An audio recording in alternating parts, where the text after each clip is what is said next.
Hand that back, Jeff. Tim, typo on page 3. Hand that back, Jeff. You don't get a vote.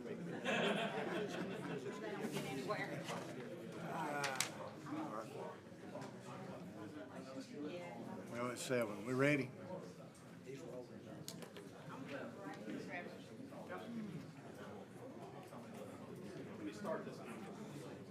All right, Trevor, do you have the speaker on now? Stream is on. The stream is on.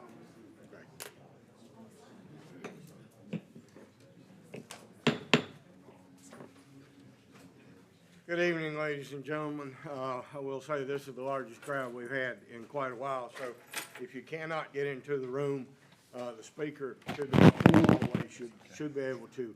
It is not on. All right, it will be in a minute. And we will make every accommodation so those of you in the hallway can hear what's going on, and as people leave, you're welcome to come in and find a seat as seats become available. I welcome everyone tonight and would ask at this point that you stand and join me in a moment of silent prayer, and we'll follow that with the Pledge of Allegiance.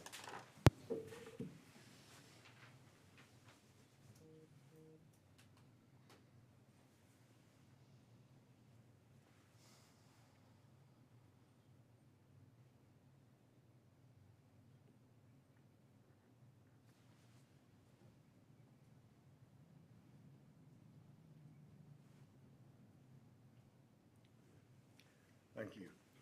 I pledge allegiance to the flag of the United States of America and to the republic for which it stands, one nation, under God, indivisible, with liberty and justice for all. Thank you. On our first item of business, item 3 on your agenda, I will call on Rebecca McGee, the Executive Director of Downtown Asheboro Incorporated. She has an award to present. Good evening. Thank you all for being here this evening and allowing me to speak. I'm going to invite up Joel McCloskey for a moment. And I want to tell you a little bit about this award that I'll be presenting tonight to Joel. We joined the Main Street program in July of 2020. It seems crazy to believe it's been almost 2 years now. This award is an honor to be chosen. These Main Street programs, yes, there is an executive director, there is a board, but the Main Street champion is someone who has gone above and beyond a board member, who has gone above and beyond just a volunteer. This is someone who has been integral in the community, who has given back more than just to downtown. They give back throughout the whole entire city, and they make a big impact year over year, time and time again. And we were really excited when we nominated this year Joel McCloskey as our 2022 Main Street champion. I can't tell you what an honor it is to stand up here before you today and present this to him.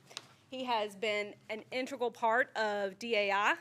I have heard stories of how he was very involved in the community before I came here, but I can tell you also from being executive director, I feel extremely supported by my board, extremely supported by Joel, and I can't wait for the future and look forward to the involvement that he provides this community. He's put millions and millions of dollars in this community when you think about what he has invested here and what tourism has bought, what the locals have put in sales dollars, and I am very, very honored today to present Joel as our first Main Street champion for downtown Asheboro.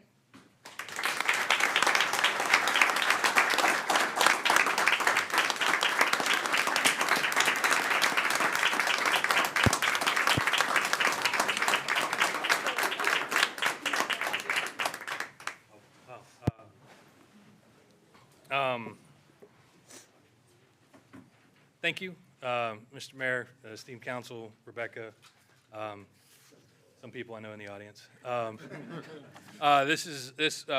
When the DAI board let me know about this, I was, I can say I was genuinely shocked. I wasn't expected, but it's an honor. When I moved to Asheboro in 2004, my plan was always to head back to Pennsylvania. 2005, I got lucky, and I met someone pretty special who's in this room, and we always thought that we were going to head back home to Pennsylvania and Ohio. And over the years, as we got to know this community better, as we got involved in this community, slowly but surely, Asheboro and Randolph County became home. And so it was a no-brainer for us to start our business here, to start our family here, and to be able to support this place and that has given us so much is, to me, the right thing to do. And so thank you for this, and I'll do my best to keep this alive. So, thank you. Congratulations. Certainly well deserved. Thank you. Thank you very much. Thank you, Rebecca. Thank you. I'd like to call on Charles Archer with Freeze and Nichols. You have a report, a final report for the findings of asset inventory and assessment grant for sanitary sewer collection system. That's a mouthful. Thank you, Mr. Mayor, members of the council, Mr. Manager. It's an honor to be here with you this evening, and it won't take up just a few minutes of your time. As the mayor said, this is a report that's required for the asset inventory and assessment grant that the city was successful in obtaining a couple years ago from the state of North Carolina Division of Environmental Quality. And we were fortunate enough to have an opportunity to work with you all and your staff. Michael Roney and his staff have been just wonderful to work with on this project, and we really do appreciate this opportunity to work with you. And I think I've been, oh, there we go, on this. So just real quick on what the project background is for this. The city had received some notices of sanitary sewer overflows. Essentially in wet weather events, big rain events, your sewer system would overflow in certain places. And the state doesn't particularly care for that, so they would, and it happens all across North Carolina, across the country, so don't feel that Asheboro is necessarily special in that regard. It happens everywhere. So the state sent these notices of violation, which actually helped in the application for this grant project. And so the city applied for this grant, was successful in receiving $150,000 to do this project, which is to do an assessment of your wastewater collection system and to see where there are problems with it that can be improved to make things better for the future. It took about 14 months to complete the project, and as again, our focus was on the wet weather overflows that occurred in different areas of the system throughout the city. There were three main project goals here, and they were to document the existing wastewater infrastructure, to evaluate the system capacity and what's contributing to these overflows, and then to develop a capital improvement plan to help you make the necessary investments to reduce and work towards eliminating, although you can never completely eliminate, the I&I infiltration and inflow of rainwater, stormwater into a wastewater system. It's an endless fight you have to always continue to work on. But they were the three project goals outlined here. And this is just a slide that shows the process. We start with flow monitoring throughout different places in the system so we can gauge it in both wet weather and dry weather to see how much flow is coming into your sewer system at certain strategic points.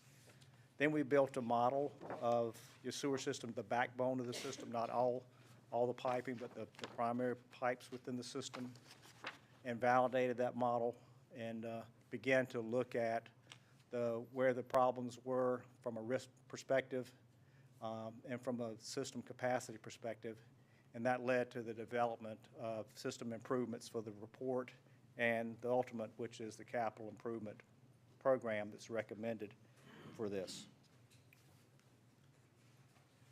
So for goal number one, documenting the existing wastewater infrastructure, we did an inventory of all your lift stations. The city staff did a survey of manhole inverts so we could get that into the model. And then we updated the city's GIS system to get all the data into the shape files and to build the model from that data. And so again, that's just documenting what you have in the ground today. The second goal was to begin that evaluation process to determine what were the causes of these overflows in certain places within the city, both in doing the models for both dry weather and wet weather. And again, as I said, we validated the model to make sure that it's accurate as the results were showing. And then the third purpose of the project, the third goal, was to develop this capital improvement program. And there are two components of this: the capacity analysis, how much can the system actually carry, versus what are the risks associated with that. And I'll talk more about that in a moment. I would like to add that this assessment is just looking at your current flows based on your existing development. There were no analysis based on future development that might occur that will add to the flow of your system in years to come. And that's something we're going to recommend you take a look at as a result of this project. But the goal here was to work towards reducing overflows and develop that roadmap of improvements that the city needs to make, and that's done through the capital improvement program. So we developed two different capital improvement programs as a result of this. One is based on capacity. So again, the capacity driven, what can the system carry? How much flow can it carry in the existing pipes and systems that you have in the ground now? As I mentioned before, this is just for the existing development and doesn't include flow for future development. For this portion of the CIP, we identified a total of 10 projects valued at estimated at $44.1 million. But the top 5 projects are $12.7 million. And show you what that list is right here. You can see that's the list of the 10 projects that have been identified. But the top 5 are the key, that are $12.7 million, where you can kind of get the biggest bang for your buck as you think about ways to implement this CIP in the future. The other half of the CIP is based upon risk. So what does risk mean? We looked at the condition of the system, the condition of the pipes, the lift stations, et cetera, and then the criticality. What is that part of the system serving? Hospitals, schools, facilities like that, to make that assessment. And we identified about $12 million of capital improvements that are needed from this perspective, and the top 5 of those projects is about $6.2 million. And this is a listing of those 10 projects, and you can see the top 5, which is 1 through 3C, which is about $6.2 million. So the path forward, where do you go from here? Our recommendations are for the city to work towards implementing the CIP. As you all know, there's a lot of talk, and in reality is there's a lot of funding opportunities out there for communities like Asheboro these days, from funding that's made available through the federal government, through the state government. There's a lot of competition for it, but that's something you all may want to consider, looking at those grants that are available through the Department of Environmental Quality.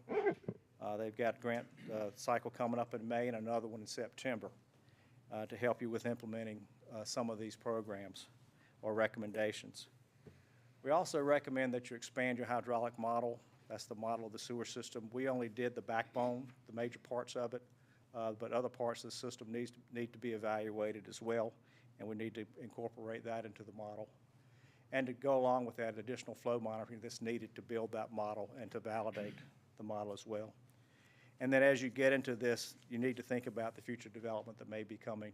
Before you make those investments in maybe replacing pipe in certain areas, think about, is that the right size pipe that needs to be going back in the ground for future development as that comes along. So tonight, kind of to put a bow on this aspect of the project for the grant, the city has to certify to the state that you all received this report to be able to close the grant application. I think that's due by the end of April this month. And so with that, I'll do my best to answer your questions if you have any. So, Mayor, on Charles's list of the top 10 items, you recognize some of them. Pump station number 3, today Saturday's opening day, MLB season, that leads the league and overflows. We're working on that right now. We're relocating that one from further south. So Michael will talk about that at our budget workshop in May. And then just, he'll begin the status of putting a CIP, the next CIP together, a capital improvements plan.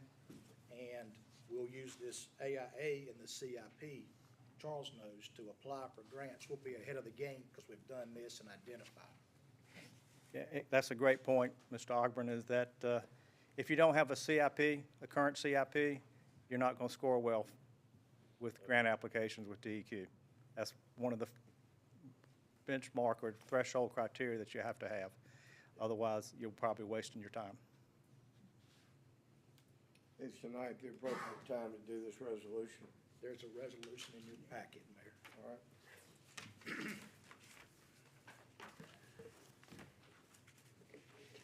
Jeff, you want to, Mr. Archer, are you prepared to present the resolution to us, or Jeff? I'll just go ahead and state, if you'd like, the resolution has been prepared to meet the city's obligations to confirm the completion of the inventory work, and that the council has accepted it. And if you'll adopt that by reference, that'll take care of our obligations at this point in time. Thank you, Mr. Sugg. I'll entertain a motion to adopt this by reference. Mayor, I move we adopt by reference this resolution confirming the receipt of completed asset inventory and assessment work. Have a motion by Mr. Burks to approve by reference. Do I have a second? Second. Second, Ms. Heath. Discussion? All in favor say aye. Aye. All opposed, like sign. Motion carries. Thank you, Mr. Archer. All right, thank you all for the opportunity. Have a great Mayor, evening. before we move all that, off that, I'd like to report that next Wednesday, the Division of Water Quality will be hosting a meeting here, and I think it's of their employees at the zoo, be spending the night here, and I will be presenting on Wednesday afternoon our AIA and how the grant served for us to get it. Okay. Great. And then there'll be a guest of Positanos that night for dinner. And I'll be working on them for the next phase, which is to get some money to pay for something. Thank you all. Have a great evening. Thank you, sir. Appreciate you being here and appreciate your work. Mr. Null, for item 5, we were prepared to hear from residents of Regency Square. I believe you have an update for us on that. Yes, sir. The city received a petition from some residents on Dixon Avenue and Dixon Street regarding some safety matters that they would like to speak with council about. This week, I did hear from several of the petitioners that there is some sickness within that group, and they're asking council to reschedule this matter to a future meeting, perhaps the May meeting. So I would entertain a motion to defer this discussion to the next regular council meeting. Mayor, I move we defer item 5 till the May meeting. Thank you, Mr. Bell. Do I have a second? Second. Second, Mr. Swears. Discussion? All in favor say aye. Aye. All opposed, like sign. Motion carries. Thank you. Item 5, Regency Square petition is deferred until the next, the May meeting. This is the appropriate time, the appointed time for a public comment period. As we move into that, I will say that I realize there are some people here tonight that are here to specifically address the social district conversation and discussion that we're gonna have, and if you are here for that, you're welcome to speak now at the public comment period, but I would prefer that you hold those comments specifically related to the social district discussion until we actually get to that. And at that point, Mr. Sugg will summarize the conversation and the document that he has developed. And tonight is strictly a work session for that. I'm pretty sure there will not be a decision made on the social districting, but anybody that's here now to speak to social district will be allowed to speak a little bit later in the meeting, if you can bear with us. So, having said that, at this point in time, anyone in the room that would like to address the council on any matters of city business or concern, this is your opportunity. Raise your hand, come to the podium. There's a list up there. We'd like for you to print your name, and that is for transcription purposes, so that when we transcribe the audio tape, we actually spell your name correctly. So print your name if you speak. You may want to suggest the rezoning people speak when it's on the agenda item. Yeah, and there's some of you here that are here to speak on this rezoning on Old Cedar Falls Road.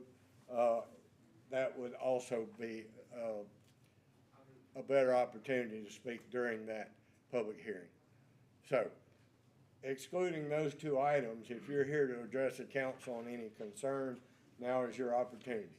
Is there anyone in the room that would like to address the council tonight on any matter of city business or concern that does not involve the social district or the rezoning we're here to discuss tonight? All right, last chance. All right, and we do have a public comment period at every council meeting, and it's usually first on the agenda. So anytime you have an item of concern or something you'd like the council to be aware of, regular council meeting is a good time to share that with the whole council. All right, we will move on to the consent agenda. Council, you have in front of you the consent agenda. Is there any item on the consent agenda that you would like to remove for individual discussion or consideration?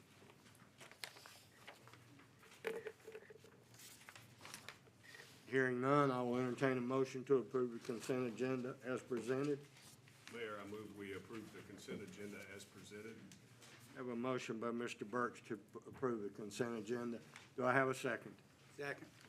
Second, Mr. Bell. Any discussion?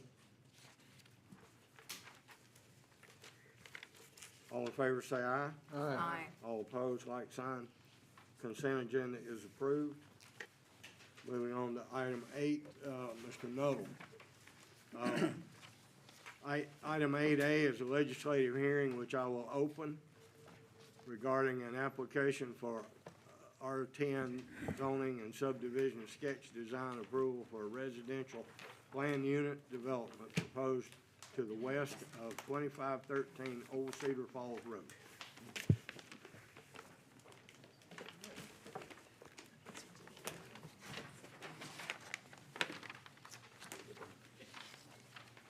Thank you, Mayor. This is a legislative zoning matter that has been filed by Mr. Brian Thomas, who has an apparent interest in this property at 2513 Old Cedar Falls Road.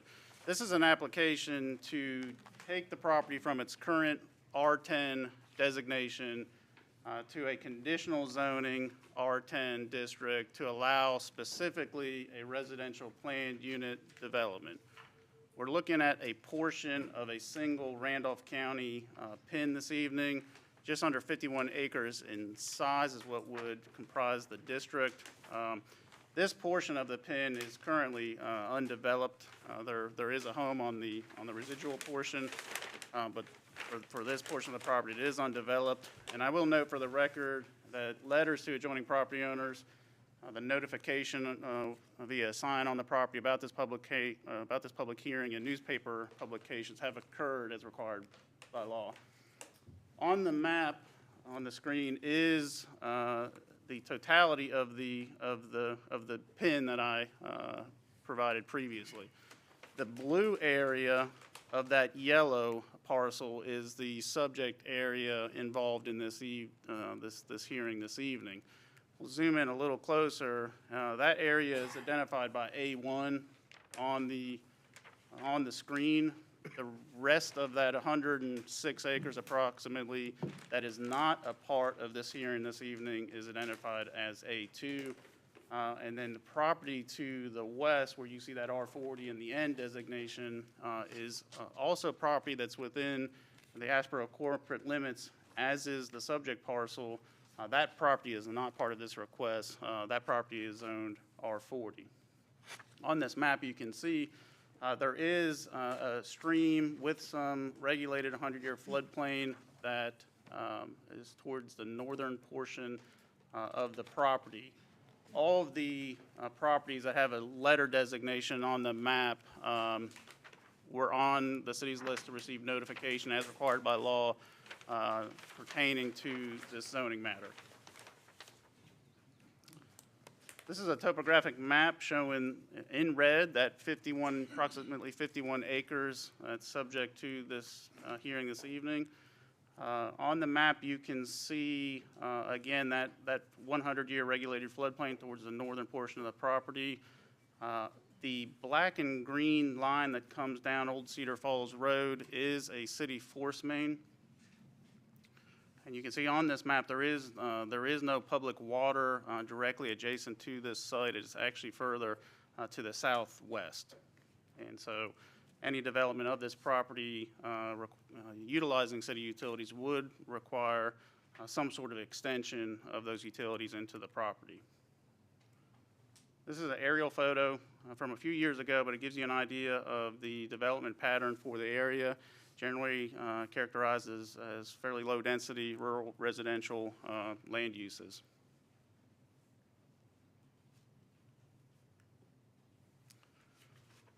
In the materials I handed out, there are several detailed sheets providing engineering and information pertaining to the project. We have a couple of those pages that we pulled out to try to provide this information to the public. The area in blue towards the west is the portion of the property proposed to be developed under that R10 planned unit development concept. The area in green to the right is that residual portion of that pin that is not part of this application here this evening. I'll note that as you can see from this distance, the majority of the development, which at this point is 160 residential units, within most of these units are within two-family dwellings. So a townhome, two-unit townhome. There are two individual townhome units that are proposed as a part of this project. So the current proposal is for 160 units and the associated infrastructure, recreational area for the residents, as well as open space area that's required by the city code. This is zooming in a little closer to the specific portion of the property proposed to be developed. On this map, I've tried to identify some things for you all to take note of as you look at that site plan. The first is that this proposed development would involve two entrances to Old Cedar Falls Road. Those two entrances would serve a private street network that would serve these 160 residential units. Those stars that are indicated up on the screen are overflow visitor parking spaces that have been proposed by the developer. Each of these 160 units, and I will show an elevation in a minute, possess a single car garage and then a single car parking space as part of the lot. But there is additional visitor parking that is proposed and relatively dispersed throughout the development. Other thing I'll note is there are a few areas that say stormwater BMP. Those are devices proposed by the designer of this project to address stormwater runoff concerns as the project is built out. So you can see a larger stormwater device towards the northern portion of the property, as well as some smaller stormwater structures that are spaced throughout the development to address stormwater as different phases of this project come online. I'll note that on the western side of the property, you should see a row of evergreen trees and a detail on this plan sheet that identifies a berm that would be installed along with those evergreen trees to provide a measure of buffering against the property to the west. Likewise, there is less, but still some landscaping that is proposed along the eastern portion of the property. That is adjacent to the property owner, the current property owner's existing residence. So there is some landscaping provided in that area. Throughout the project, on the landscaping detail, you'll see that there are general provisions for landscaping that are provided with the plans along Old Cedar Falls Road. There would propose to be a mixture of the retention of existing vegetation as well as new plantings there to provide landscaping screening along the public roadway there. I'll also note this project would necessitate a lift station to serve the residential development.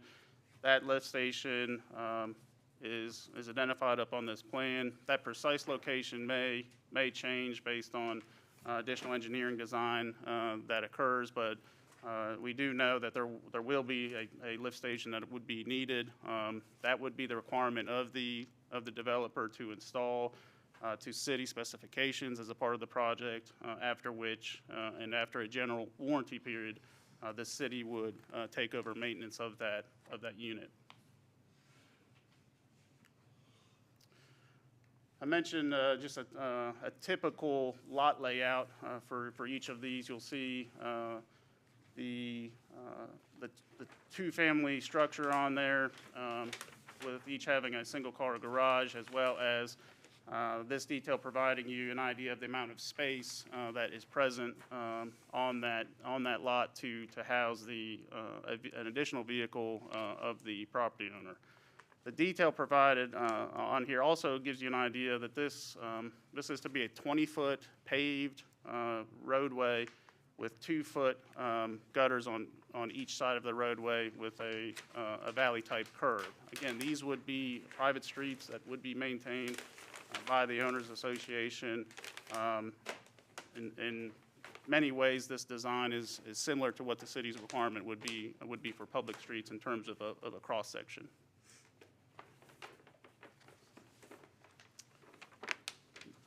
I mentioned the proximity of existing utilities earlier. This map gives you an idea of the amount of extension that will be required, certainly for public water to get to the site.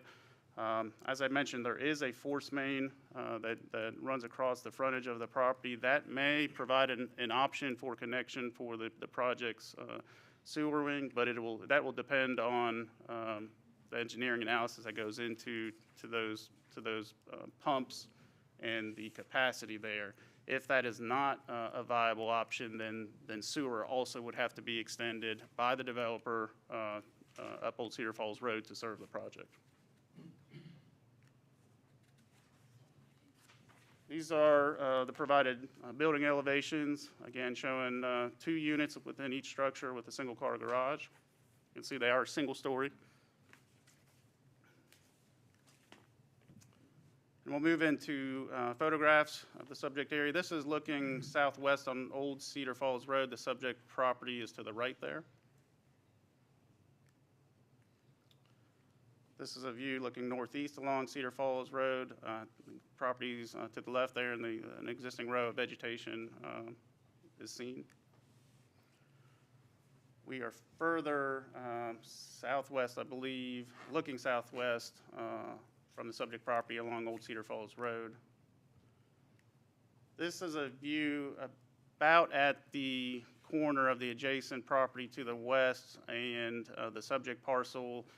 This is in the vicinity of that area of double row evergreens that would be provided and shown, as shown on the provided site plan, for I think about 800 feet, at which point it would transition to a single row of evergreen screening that would buffer the project against the property to the west. This is a picture of property not included in the application, but owned by the applicant. This is the balance of, portion of the balance of the property, as is the next photo, just showing the access to the adjacent property. Turning to the staff's analysis on this request, again, this is a conditional zoning district, a project-specific zoning district for a residential planned unit development that would authorize up to 160 townhomes to be built on the property, along with the associated and required infrastructure. I note this property, as well as that R40 zone property to the west, both of these properties were brought into the city as a satellite annexation in 2006 at the request of a prior property owner. Old Cedar Falls Road, which provides access to the development, is a state-maintained minor thoroughfare. These plans and proposed drawings have been shared with NCDOT. They are aware of this project. They will, as they always do, should this project be approved and advance into further design, they would be responsible for any roadway improvements and driveway permitting necessary for Old Cedar Falls Road. One thing I'll note, this is similar to a request that City Council saw in 2013 under an application by the same applicant. That application included, in addition to residential townhomes, some agricultural tourism type of activities on the property. That also ended up being approved at 160 townhome dwelling units. It was in 2013 that the city applied the R10, the existing R10 zoning to the property. The development approval for that PUD at that time was granted by a special use permit and not a conditional zoning district.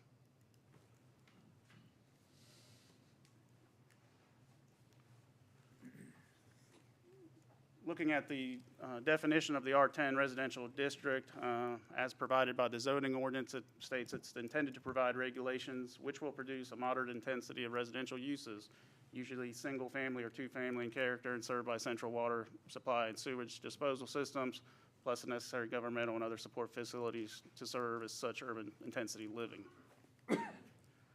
I'll note historically what the staff has found that is that residential development, conventional residential development, and when I say conventional, I mean non-townhome, traditional larger lot subdivision, so a 10,000 square foot lot, which would be the minimum in an R10 district. The density of those comes out to around 3.8 units per acre. As this project has progressed through the review stage, it was reviewed at the planning board on Monday. The number of units has diminished, and we report at this point with 160 units and the acreage provided. The density that's proposed now as a part of this application is much closer to what you would typically see for an R10 residential development utilizing a conventional construction model. As you know, the conditional zoning process does allow an applicant to propose project-specific requirements for that district that establishes the uses that are permitted and what development conditions and what site requirements they are bound by. While this process does allow an applicant to request to deviate from certain standards of the city's predetermined zoning requirements, there have been no deviations from the predetermined requirements based on the staff's review. So this project is complying with the standard planned unit development requirements that the city has published.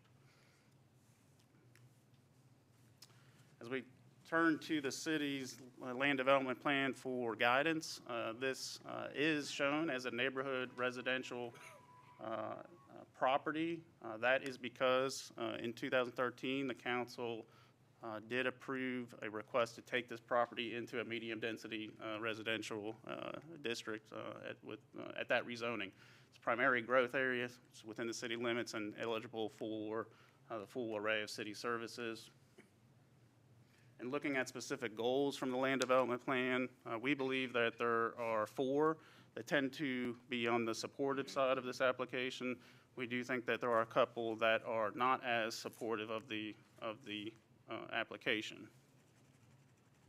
Before I go any further into what's staff would propose to be project conditions, should the council wish to approve this request following public comment, I think I'll just stop and see if there's any questions at this point before I proceed. Any questions of the council? Trevor, it Yes. seems to be, on the site plan, there's some indication that, that the buffering that has been described is gonna be outside of the sanitary sewer outfall, easement. Yes, sir. Yet the sketch shows it within the buffering. I mean, it looks like the buffering is entirely within the sanitary easement. What is shown, and it is somewhat confusing on the plan, is that there is a 50-foot perimeter around this property where there is to be no hard infrastructure, above-ground infrastructure related to the development. So it's essentially a 50-foot setback, and greater, in fact, with the building locations that are shown. Within that, along that 50-foot western boundary, there is, to serve that city pump station I mentioned, there will be a force main that comes along that 50-foot buffer. And that will necessitate a city easement to be able to, for the city to be able to maintain that. And so what the plans show is the property line, then the force main with the city easement, and then the berming starting, and the installation of the vegetation. So you're right that that force main is within that 50-foot area, but those plantings that are shown are not within what is intended to be the city's sanitary sewer easement. So the 20 feet is from the broken line Yes, to the current fence line. correct. Right. Yes, sir. Yes, And on the back side of that, Is- yeah. it's on the east side of that. exactly. Additional 30 feet. Yes, that's correct. Moving into what staff believes would be conditions important to ensure conformity with the city's plans and policies and development regulations are as follow. That the project shall be a residential planned unit development per the plan that may be approved here this evening. Letter B, that all parties involved in this request, including the owner, successors, heirs, and assigns, agree to those conditions that may be assigned as a part of this hearing. C, that all required amenities in Phase 1 that are shown on the site plan shall be built or guaranteed as permitted by the subdivision ordinance. Things that would pertain to include playground, picnic area, the areas for the small and large dogs that are shown, and we further note that such areas shall be properly graded, stabilized, and seeded for those purposes. Letter D, that prior to recording a final plat for any phase, the homeowners association documents which are required for a planned unit development would contain the provisions consistent with this order, those documents be recorded. That is standard language. From the city's perspective, we look for things such as identification of maintenance responsibilities of the association, a release of the city from liability due to what could be city activity to maintain utility infrastructure on those private streets, language pertaining to those shared walls between those units, and a prohibition of parking and recreational vehicles unless they're contained within an enclosed structure. There is no area that's designated on this plan for recreational vehicles. Therefore, that condition is proposed. Letter E, due to the roadway width, which is standard, not atypical for two-way traffic, but that on-street parking be prohibited due to that minimum roadway width that's being provided. Letter F pertains to the public infrastructure that the city of Asheboro would end up being responsible for This condition is to ensure that the construction of those meet our specifications as well as the state regulatory agency specifications, and that the necessary easements be granted to the city for establishing that maintenance. I mentioned that there are some stormwater devices that are shown. Letter G goes into a description of what we will be looking for those stormwater devices to handle. And so that would require some engineering from the project engineer. Letter 8, that the maintenance of all the recreational areas, the parking lots, road, and drainage facilities that are not identified as city shall be the responsibility of the property owner and any successors in interest. One thing I'll note is this site plan does make an indication that trash collection will be from individual cans. We do note that that must be done by a private entity. The city will not pick up solid waste within this development due to these being private streets. And so to ensure that future owners understand this, we request that all final plats state just that the city will not pick up individual cans. And further, that before we issue a certificate authorizing occupancy of a unit after construction, that we see evidence that there is an arrangement for that private solid waste service.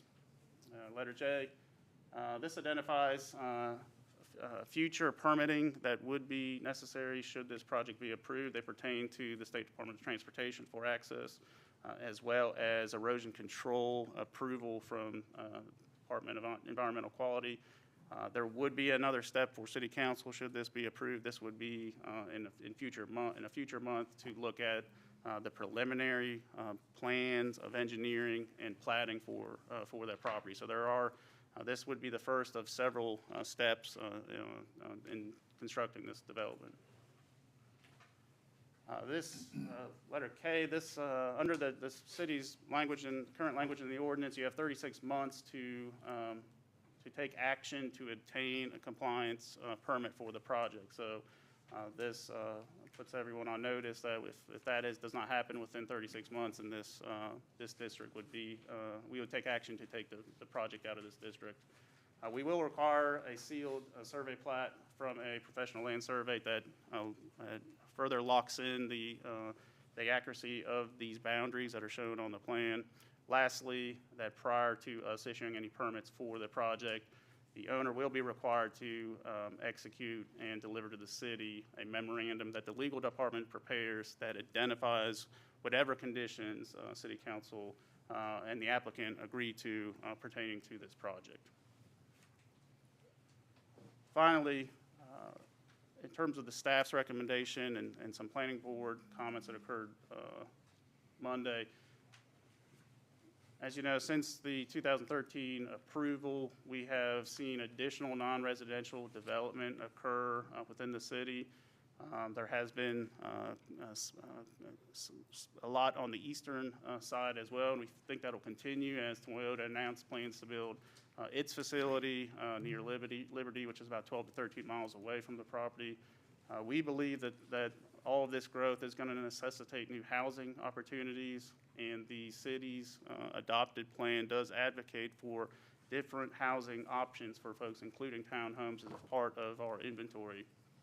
If you look at the recommendation of the land development plan calling for this to be neighborhood residential, that is generally supportive of about 4 units per acre when there is adequate infrastructure that's provided as part of the project.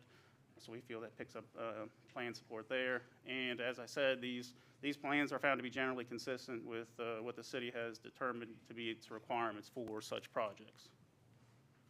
For those reasons, staff's recommendation is to approve this project subject to the applicant accepting the conditions that are stated. The planning board did hear this, was scheduled to hear this at their meeting last month. Due to the notification issue, that case was continued to this past Monday. The boards, after hearing a comment, the planning board's recommendation is to approve the project subject to staff conditions as well as a few other conditions. And I said this project now is 160 units. When this went to planning board on Monday, it was 171. When it was first submitted, it was 179. Since Monday, the plans have been revised to eliminate 11 units, and so the project is now at 160. The planning board also felt that, based on the plan it saw, there was some additional visitor parking that was needed, and that parking needed to be more dispersed than those plans showed. We did receive, and you are looking at revised plans that do provide additional overflow parking that is dispersed throughout the project. So, 179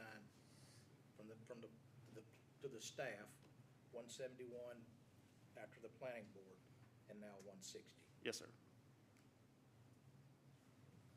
On the screen here are just a reminder of actions that the council, I should say city council, not planning board, I apologize, but the actions before you are, number one, to consider the consistency statement that the staff has provided, and number two, to consider, obviously, the rezoning request following the public hearing.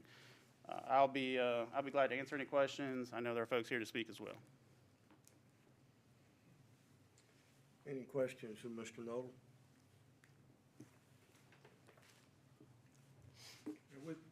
Trevor, with the private streets, and there's condition would be no parking on the streets, is that correct? But there'd be no way to enforce that, being a private street.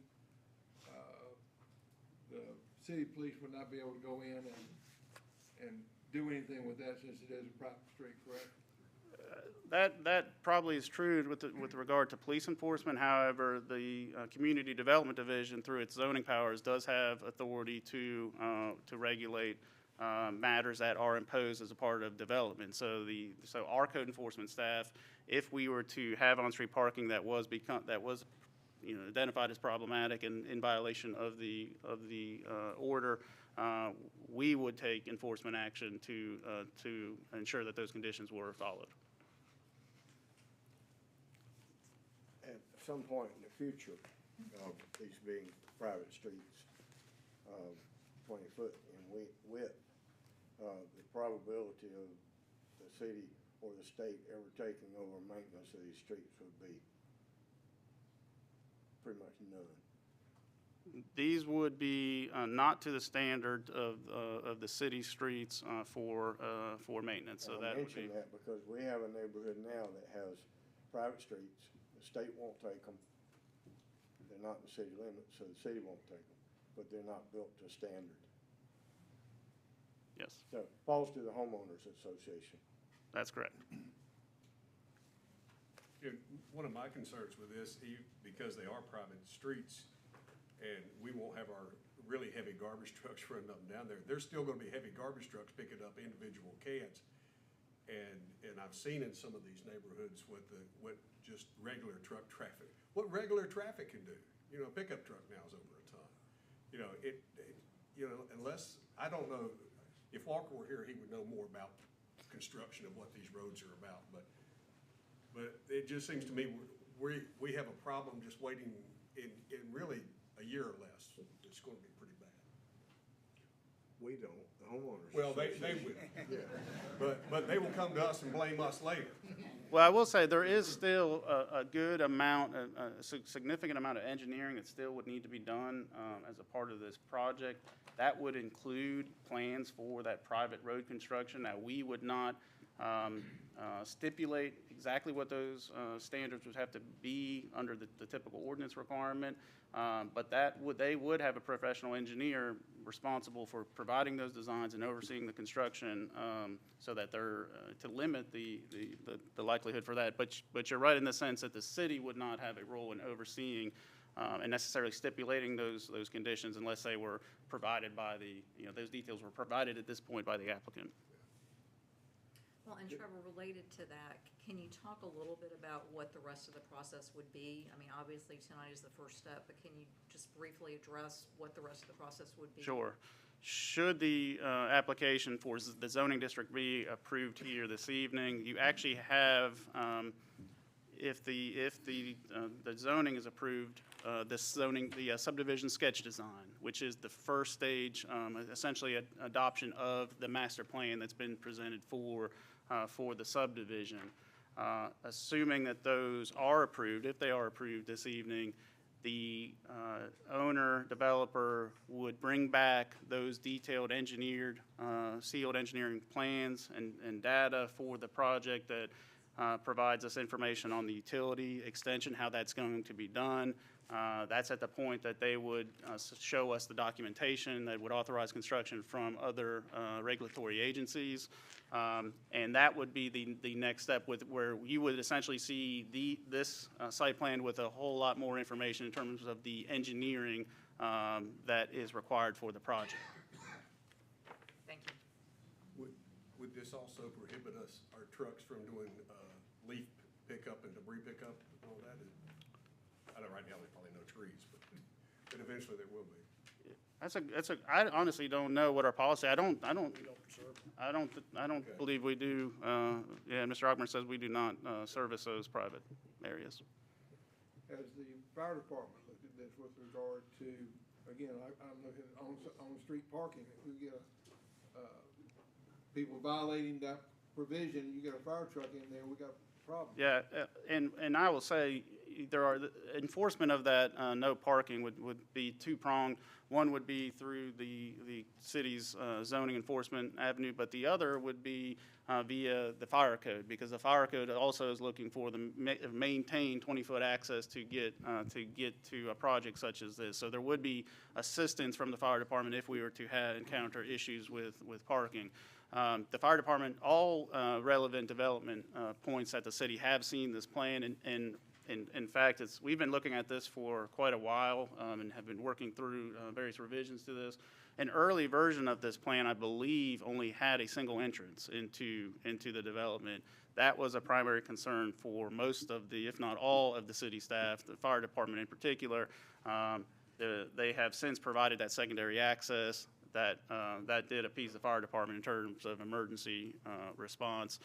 The other area of interest for the fire department is going to be hydrant locations, and that level of detail will come with the preliminary plat. So we will have the opportunity to comment additionally on those details at a later point, should the project be approved. And Trevor, the engineering study that's going to be done about stormwater runoff, that would be kind of the next thing that you were talking about, the next part of the process, we would get to see some of that? Yes, that would be a component of the preliminary plat and engineering information that would be submitted.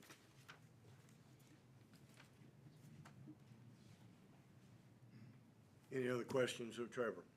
And keep in mind, we can come back to that. Okay, Mr. Wilhort, attorney for the applicant.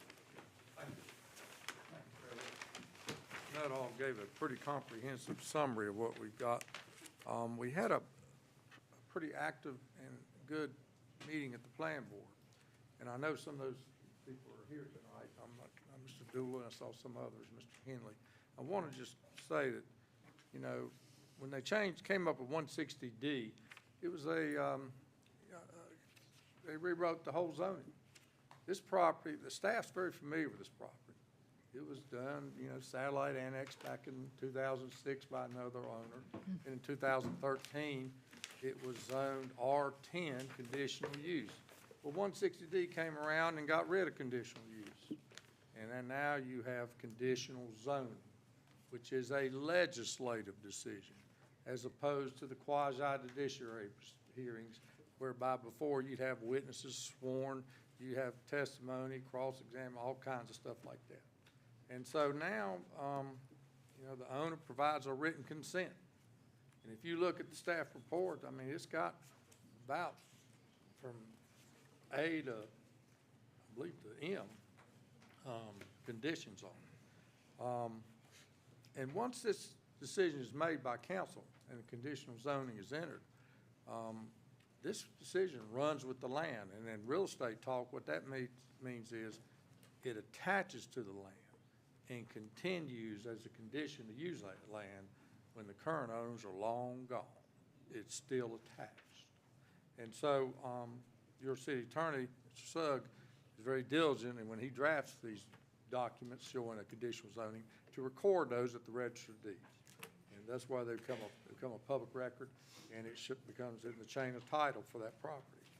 Now, my client, as noted by Mr. Nuttall, sent notices to adjoining landowners on March 15 of these hearings, and several were there at the planning and zoning hearing. Now, I want to say this. It's kind of a rare occasion in this world today when people listen. Wouldn't you agree? Everybody's too busy arguing, they're not listening to anybody. Well, my client listened to what was said on Monday night. He listened to the concerns of the Planning and Zoning Board. He listened to the Planning Board. He listened to the concerns of neighbors. And you say, well, how did he listen? One, the number of units was reduced from 171 to 160, which correlates to the 2013 rezoning of this property to R10. In doing so, they reduced it because at the time, the 2013 rezoning of 160, it was about 3.8 units per acre. Well, when submitting 171 units, guess what? It went up to 4.2. After removing 11 units, the units per acre is now down to 3.45. And that reduces the density of this proposed development. There was concern by the planning board about parking because a lot of most of the parking was up at the front of the project, near the mailboxes. And the parking on the street issue, Councilman Swears has pointed out. So as a result, parking spaces were incorporated throughout the subdivision where visitors can park. They moved and they addressed that. So originally the ordinance addressed, they said, 10%, at least parking of 10%. So if you had 171 units, you'd need to have 17 parking spaces. We had 19, so we were compliant with the ordinance. But since this has been reduced down to 160, guess what? After hearing concerns of parking, spaces were added. I believe they added 2, 9 to 11 near the mailbox, and 160, you only need 16 spaces, and I believe, was it 25 now? They've moved it up to 25 spots, and they were dispersed throughout the subdivision. Mr. Henley was present, and he asked a very good question about a burn. And we want to apologize to Mr. Henley. You hear Mr. Henley? Yeah. Want to apologize to you concerning, thank you. Want to apologize to you because we talked to you. I got a little something to say. All right, but about the burn. And the burn has now been incorporated in the redesign. It's going to have trees. I can't hear you if you don't. The burn is going to be incorporated in design. It's going to have trees on it. Well, what about the chicken house I'm fixing to build right across the driveway? I understand, but you're going to have a burn with trees on top, and Why don't he build it beside his own driveway? then you're going to have double trees of buffering right behind it. So I'm just saying, he's gone beyond, and want to apologize to you because that should have been included, and I was unaware of that. And they were supposed to be included, and they have gone and redrafted it to put that back in. My Okay? land's still in the county, I can do what I want to. No, you certainly can, sir, but I'm just telling you, the burn that was promised you is in the plans, and it's gonna be part of the conditions. What about the 2 ponds right on me, something kids might get drowned in? Well, that can happen anywhere, Mr. Henley, but I'm sure they try to take some kind of safety precautions against that. Mr. Lloyd, you need to talk to us. Yes. So where we are now is this. Burn is going to be placed in the property. The lot number has been reduced, and we dispersed the parking. And what I'd like to do at this juncture is please call Max Summey of Summey Engineering to come up and give some overall detail and hopefully answer any questions you have. Thank you. Come on in, Mr. Summey. Have being a Baptist tonight, getting on the back row. My name's Mike Summey with Summey Engineering. We've done the sketch plans and that you see before you, and we'll be preparing, if it's approved, the grading, drainage, erosion control, stormwater, pump station, force main, all the design, and working towards all the permits. Don't have a lot to say. Everything's been covered very thoroughly. One item, I will take responsibility for the berm. That was my fault. In the hurriedness of everything, we left that off, so that was my fault, and it was Why supposed. we review them. That's right, that's right. And your staff does a real good job. And so that was my fault. So Mr. Thomas did want that on there. So one thing that I wanted to say about the pump station is in the force main, there is a force main that's in Old Cedar Falls Road now, and we have a note on the plan that we would like to connect to that, but in talking with city staff, it's probably overloaded right now, but pending an analysis, if it would work, if there's any upgrades that can be done, that might be an option. So we just have that note on the plan. If not, then we'll just run another force main to serve that if it's approved. But other than that, I'll try to answer any questions you might have. Council, you have any questions of Mr. Summey? Plan, and this is just personal curiosity. We talking about valley gutters? Yeah. Okay. Now, the force main, that comes from the landfill, is that right? Yes, sir. So you would build another force main all the way up to where, Bresnell Street? It's down Or the to road. That lift station there up the road? Yes. I got you, okay. You would be responsible for all that building that up there and making the cost of all that, the developer would? Yes. Okay.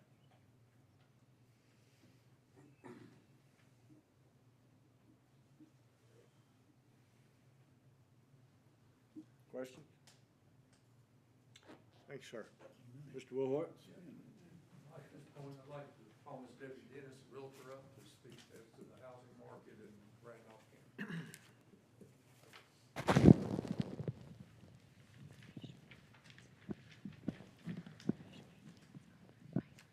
Mayor, council members, and City Manager Ogburn.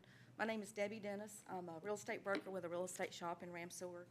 We were here in Asheboro for many, many years, but we moved our office to Ramseur now, but we're still serving the whole county.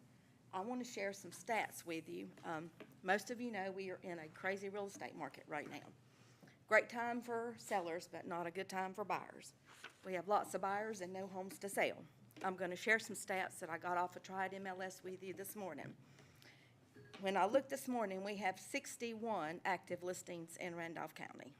We normally have between 175 and 200. So out of those 61, there's 5 of them that's priced from $1 million to $1.6 million. And there's 10 that's priced from $500,000 to $1 million. And you guys know that our average person in Randolph County really can't afford that property. We have 18 that's priced from $250,000 to $500,000, 17 from $150,000 to $250,000, 2 from $100,000 to $150,000. That's, if you have a young couple looking for something, there's nothing. And then there's 9 that's under $100,000, which are not worth $100,000 in my opinion. The market is wonderful if you want to sell, because we're getting multiple offers. People are paying $20,000, $30,000, $40,000 over the price because they need a home, and we don't have them to sell. So my take on the subdivision here, that it's going to be great for Randolph County. We are going to have more people moving in because of the new development in Liberty, and also the development that's coming in Chatham County. So, and I feel like that this will have a great impact on the eastern Randolph side of the county. With this site plan, I've looked at the floor plans, the size of it. It's great. It's 1,500 square feet, 3-bedroom, 2-bath. It's going to accommodate a nice family. I think we'll have young families purchasing, and I think we'll have step-down families purchasing in this community. So I just want to share those stats with you, and if you guys have any questions about our marketplace, I'll be happy to answer. Questions? Thank you, Ms. Bennett. Mr. Mayor, if you wouldn't mind, we know Mr. Will Hoyt, Mr. Summey, would you mind making sure everyone reminds Oh, signs? I'll be glad to. We apologize, we're just not as familiar with everybody else. That's okay.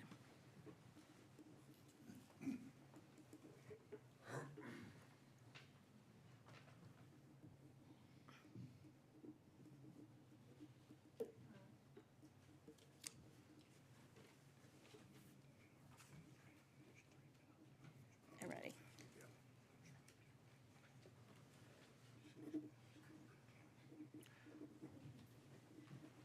Well, they put it right here on the podium. A blind man can see where you put it. I didn't even address it. Thomas Estates.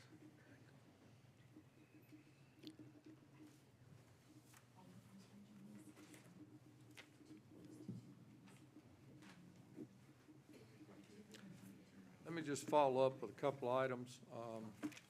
The staff rezoning report is really excellent. It does address in great detail the R10 zoning that is going to be situated on about 50.78 acre tract.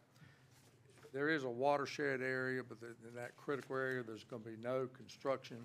The lift station that's constructed is going to be deeded to the city and transferred to the city upon completion. I think the applicant requests some flexibility on the location of the pump station to work with the city on that, because they'll have to do some grading up there and addressing the site. It comply with your land development plan goals, at least 4 of them, that it's complies with the land development plan proposed land use map. That's in the staff report. It complies with objectives of the growth strategy map. It's compatible with the East Small Area Plan, and it's located outside the watershed area. It's going to have picnic area. It's going to have 2 dog parks, storm retention, stormwater. It's going to have 50-foot buffers. It's going to have a burn. It's going to have less units, more parking, and the existing fence, anywhere from 6 to 8 feet tall, is going to stay. Okay? Lots right there, one of the ponds, about 11 of them have been removed. Existing trees will stay. We would ask you to consider the fact that when you do a conditional zoning, a person this property is already zoned R10, and you can go in and build anything that's allowed in R10 under your ordinance. By doing the conditional zoning, this property property owners agreeing to standards that's greater than an R10. And the staff and the applicant have worked hard, and Mr. Summey, to try to incorporate those in this design. And the planning board input has been on there, and also citizen input has been reflected there. I would hope that council would note the staff's final analysis. When you look at Randolph County, you got like 145, 150,000 people, and you got 61 houses for sale. That's the state of the housing market.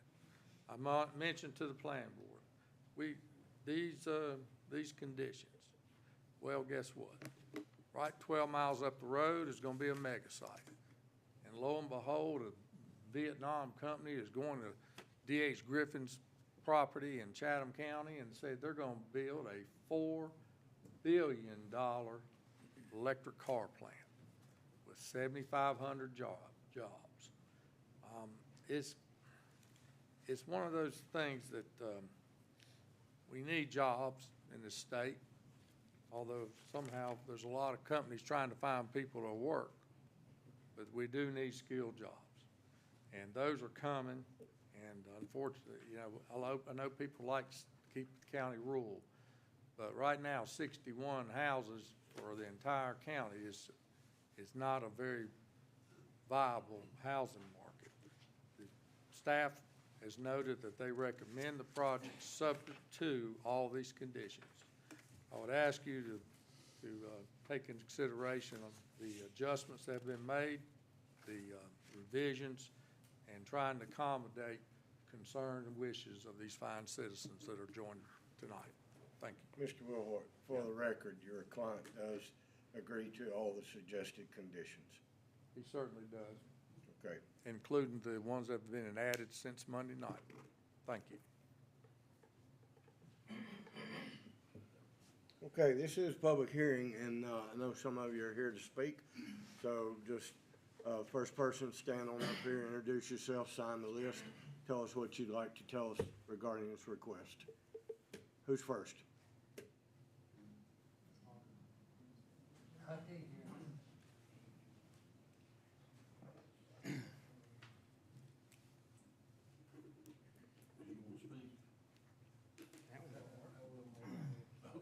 We'll try this one.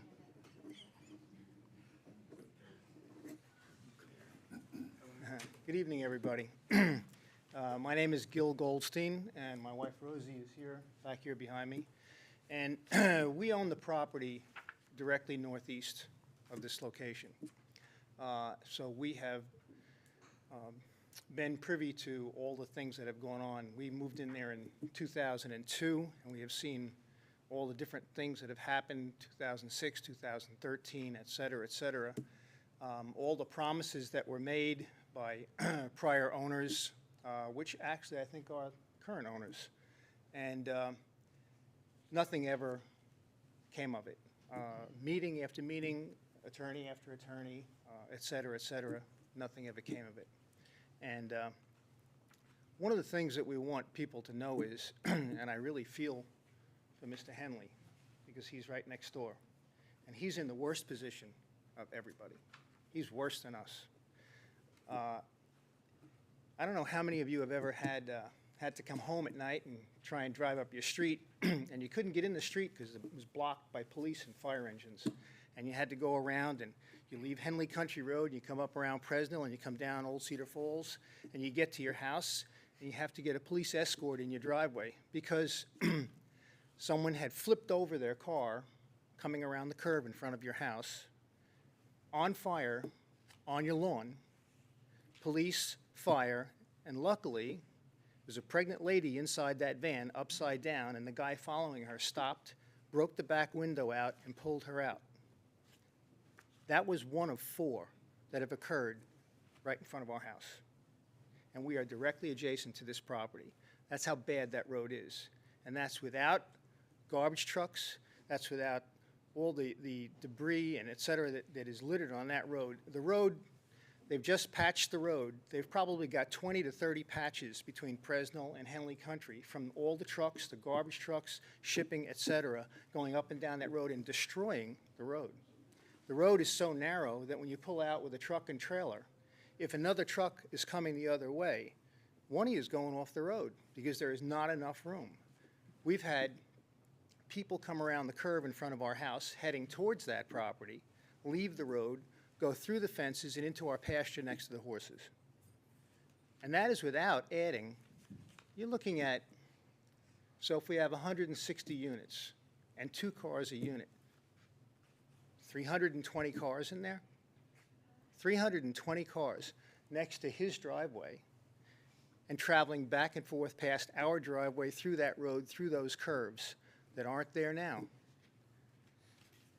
What is being done about addressing the condition of the road? What is being done about traffic studies? What is being done about environmental studies, how this would impact us? Has anybody addressed that? And has anybody addressed the financial strength of the applicant to make sure that it happens this time? How many times are we all going to go through this? I'm just curious. It's a very dangerous area, very dangerous road.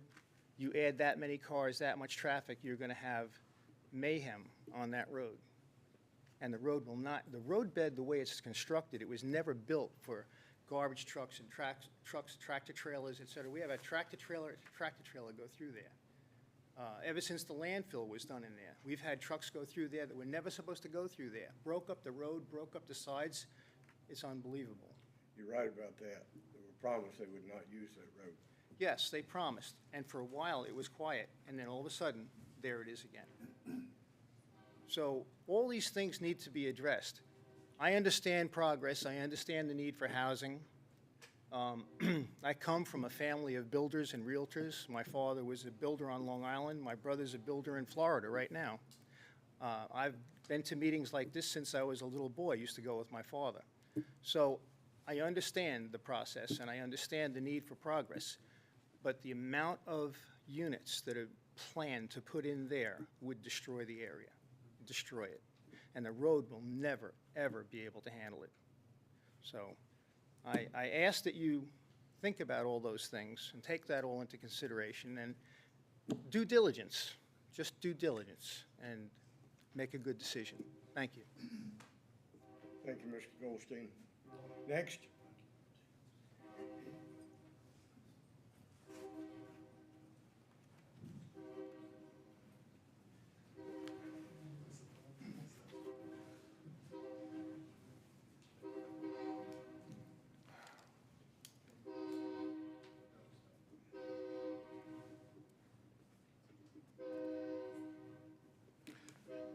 My name's William Dula. I live on the property that's due north. I do not live on old Cedar Falls Road. I had a real pretty little paper printed up that showed all my concerns about this. But for some reason, my computer and my printer don't want to talk to each other. So I'm sure you've probably had the same problem. Mr. Goldstein just addressed the fact that there would be 320 some cars on that road. In Greensboro, and I talked to a gentleman who's developing a PUD in, actually in the city of Greensboro today, and he said they're required to have 3 parking places per unit. That's in Greensboro. So that would be, what, 480 cars? My concern is the water that's going to go into that creek. We had a gentleman talk when this thing started today about our sewer system being pushed to the max. If you have an overflow on that thing, it's going to go right into Gabriel's Creek. This creek runs there in that flood zone. That goes right by my house. The one thing I would like somebody to explain to me is this is supposed to be 3.8 houses per acre. I went on Google Earth. I know that's probably shocking you that I know how to do that, but I went on Google Earth and basically overlaid this map. And I took where the flood zone is and came up to about where it looks like where that pond would be. And I cut that off. You have less than 30 acres in that little, where all the houses are built. If you've got 4 houses per acre and you had 160 units, that would be 40 acres of land that would be covered. So this is a much higher density than 3.8 or whatever acres, houses per acre. Just because you've got a bunch of land down there that's in a flood zone, there's going to be a holding pond, and that's not taking out for the dog park, the picnic area, the roads and all this. These lots are going to be microscopic. Is that what the density is laid up? That as long as you've got, if I've got 100 acres down here, that means I can build 380 houses on it. Do I want to build 380 over here on 10 acres, and then I got 90 acres down here that's, you know, swampland or something? I don't think that's the way the intention of the law was written or the ordinance was written. And I have looked on your website about the restrictions of a PUD and the restrictions of a housing development. You have so many more restrictions on a housing development than you have on this planned unit development. Maybe the engineer or the county attorney can tell me how you get 3.2 units per acre out of that right there? 3.45, is that right? 3.4, whatever you came up with. Let's just say 4, give them 4. That way we don't have to take our calculators out or our shoes off. Can you tell me how that figures out to the density? I know if I go into the county and I want to build a place in the county, I can't count, and I've got a lot, I can't count the middle of the road as part of that lot. I can't count anything like it. It has to be that. The other thing I was worried about is we're talking about there may be a sewer line that goes over to the landfill that we could tap into. Well, I went on the North Carolina Public Safety and Health website, and they say you have to figure out how much waste is going to be gone. This is 160 units, 3-bedroom. That's 6 people per unit. That's 360 people in that area right there. The North Carolina Health, or Public Safety and Health says you have to allow 100 gallons per person per day for wastewater. That's 96,000 gallons of water coming out of that, or waste. It's not water, they call it effluent. It's, you know what it is. 96,000 gallons coming out of that place a day. That's 12,874 cubic feet. Can that pump at the bottom of the hill even handle that much? Does the engineer know how big that pipe is that runs along Old Cedar Falls Road? How big is it? I believe it's a 6. I think it's a 6. The force main? Yeah, 6-inch? Yeah. A 6-inch water line. That's one thing I do know how to figure. And I didn't write it, yeah, I did write it down here. This was on my spreadsheet I made up. The maximum you can get running 20 point something pounds of pressure is 550 gallons a minute. That is the absolute most running 20-something pounds of pressure out of a 6-inch water line. I just don't understand how you're going to get that much water in there. And that 96,000 gallons of water is going to have to come into there. And that doesn't count what people are going to use to wash their car and water their whatever amount of yard they have, wash their dogs and stuff like this. How big of a water line is it going to take to run 96,000 gallons of water out there a day?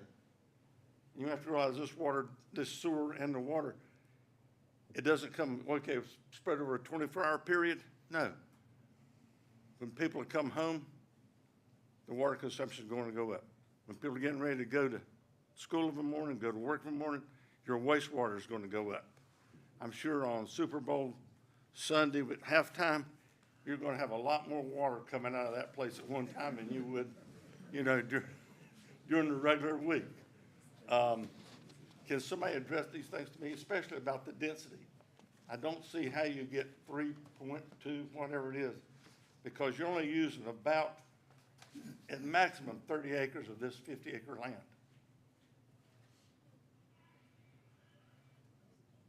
Bueller?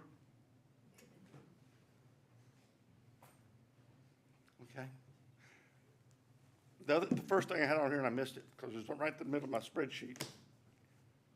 Why don't we postpone this till we get some real, this is the first time I've seen this layout of this configuration. It wasn't on their city's thing last night. I didn't look today. The other thing I wanted to ask was that lift station. What's going to power that lift station? We have backup generators on most of our lift stations in case of power failure, but it'll be an electric. But they're going to have a backup. All of our lift stations have backup power. They run off what? Propane, natural gas? Yeah, or diesel, or diesel. Or diesel. Okay, that's one thing I was worried about.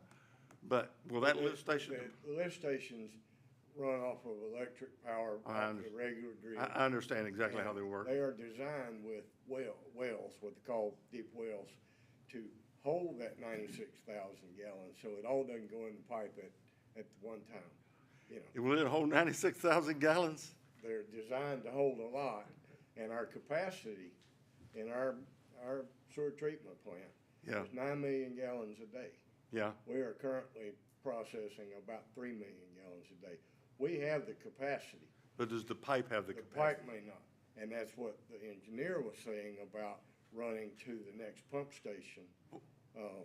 What The the- pump what does that, stations are graduated, and their capacities are adjustable by adding pumps and more pipe. But the closer you get to the treatment plant, the bigger the pipes are. Yeah, I understand that. So, You know, I go I've back. done a lot of homework here, and you've asked a lot of good questions. I'm curious about the density myself. Question, I could not find it, and I looked everywhere I could. The water, the pump, the sewage is gonna come over to Prestle Street, tie into that one, go down to the one that runs there through Elm Street, and tie into that big pipe? That's beyond me. I have no idea where it goes. from Because one that station thing, to you the can't, next. I mean, it's, anybody live around there on Elm Street? I do. It's terrible. At least a couple of times a year, it's terrible. When you get the answers, I'd love to hear them. But I think we should postpone it till we can get some answers. Thank you, Mr. Dooley. Next. Come on up, Mr. Price. Mr. Mayor, and members of the city council, this is the one, that's the one that don't work. Here we go. Make sure That we one don't either. pen up there. Don't worry, I'll keep pulling. There's several of them out here. All right, got one. That's what some of us use pencils. All right, thank you. My name is Kevin Price, and I live on Old Cedar Falls Road. I've been there 37 years, and I was told some years ago that transfer trucks weren't supposed to use that road, but the garbage trucks were coming down through there. Now, I've talked to the mayor about it, and I've actually sit out there and taken pictures. And I live right at that first hill coming down. And every time a truck comes down through there, I feel my house shaking. And that scares me because we've had 3 landfills shoved down our throat.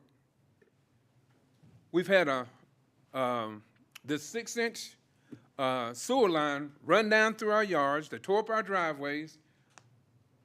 Before they messed up my driveway, I could put a 45-foot bus in there. We would pull it right down, back it in my driveway, had no problem. When they put my driveway back, I couldn't even get my pickup truck in the driveway. And then they came out and they extended it just a little bit.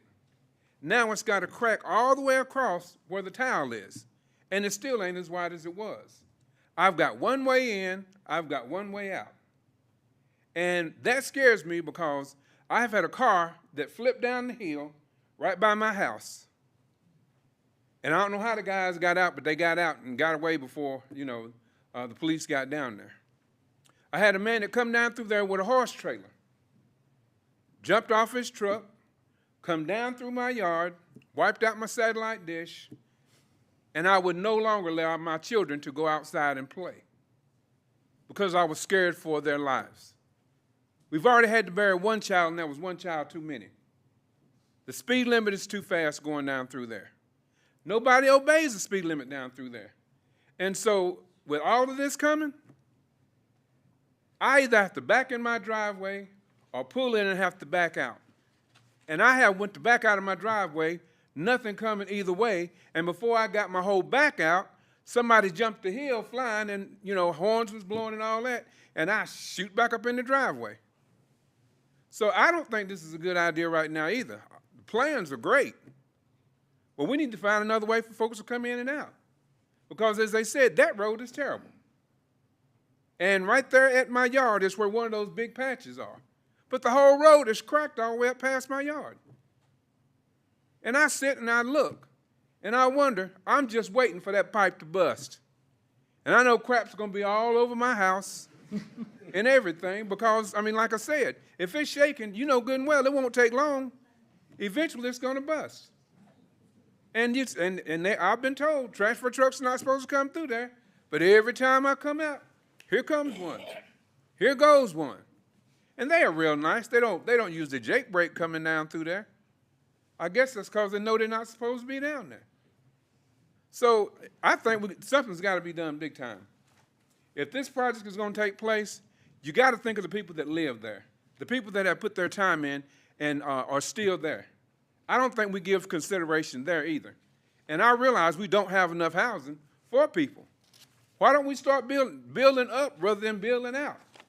Why don't we get some apartment buildings like that and do something with the traffic? You got to have somewhere for the traffic to go.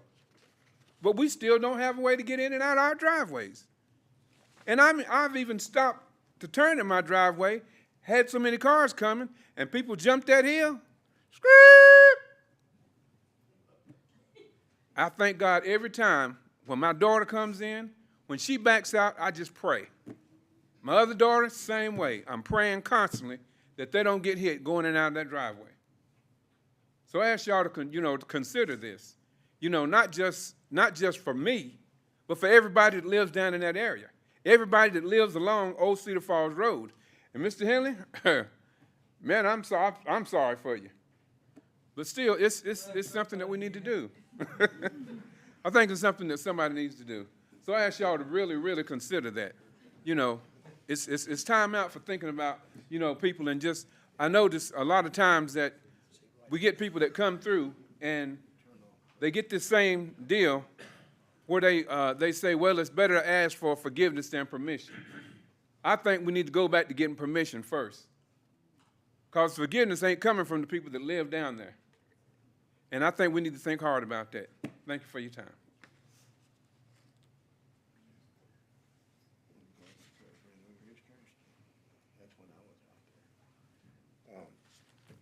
Thank you, Mr. Price. Next. Don't be shy, come on.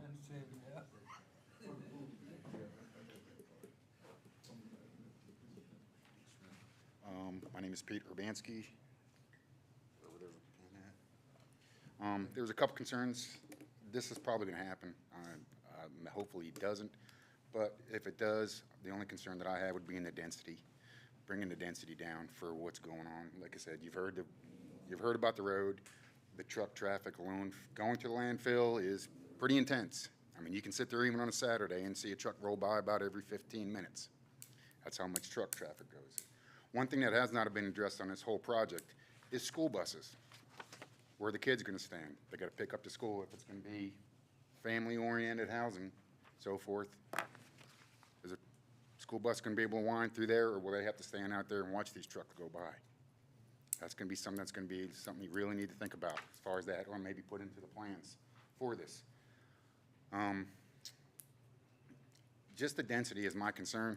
I mean, you can't tell a man what not to do with his property, but if he's really concerned about the area or the surrounding neighbors, maybe just think about it a little bit more. Granted, I know he's got to make what he needs to do in order to make this work for him, but on the amount of acreage that this is on, like you'd heard, it's a lot of houses in a little area. It's a little dinky road. Sorry, I almost lost it. It's a little dinky road, but some of the concerns, like I said, school busing, so forth like that, and maintaining that it's not going to turn into, for lack of better words, a lower income housing area. That's my concerns with it. And that's about it. Mr. Urbanski, do you live out there close? Yes, I live up the road, probably about I live around a bend from this area. Past it, going towards the landfill. Okay, past Mr. Goldstein. I actually live right before Mr. Goldstein, across the street. There's actually a bunch of other people, 2 other people that couldn't make it that had previous engagements, and I'm sure they'll be here, and I'm sure this is going to get drawn out maybe, but I live right around the corner from it, so. All right, thank you, sir. Yes, sir. I will say, Mr. Price, I'm surprised you didn't mention that garbage can that got run over by the transfer truck in your driveway. I'm trying to be nice, man. Well, as you were saying about the school buses, it was 2 kids and there were trucks coming down through there, and kids got hit with the mirrors on those trucks. And I don't know why the parents don't say nothing. Well, you know, the day I was out there, Yeah. your trash can had just been run over by one of these trucks that's Amen. not supposed to be using that road. Exactly. We were promised. And in addition to using that road, they're coming across Prestonville Street through the east side housing there. And so it's just, we've talked to the landfill people till we're blue in the face, and they cannot stop it. I don't know why, but we'll keep working on that. And in relation to the road, DOT's responsibility is to make a road match the traffic. So at some point in time, they will have to widen that road and resurface it. I mean, but we all know DOT's not got the money they used to have. But they, in the overall scheme of development, their responsibility is to make the road adequate for the developments. So we'll talk to DOT if this gets approved also. Next, anybody else? Is there anybody else in the room that wants to speak to the council regarding this request?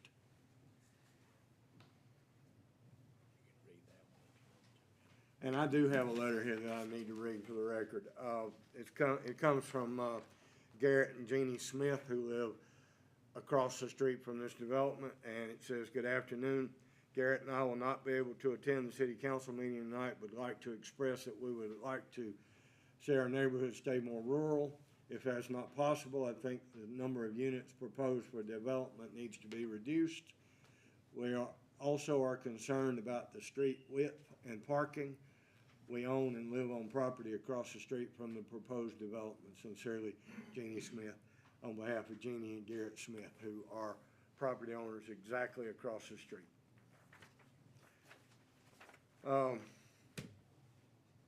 Anybody else?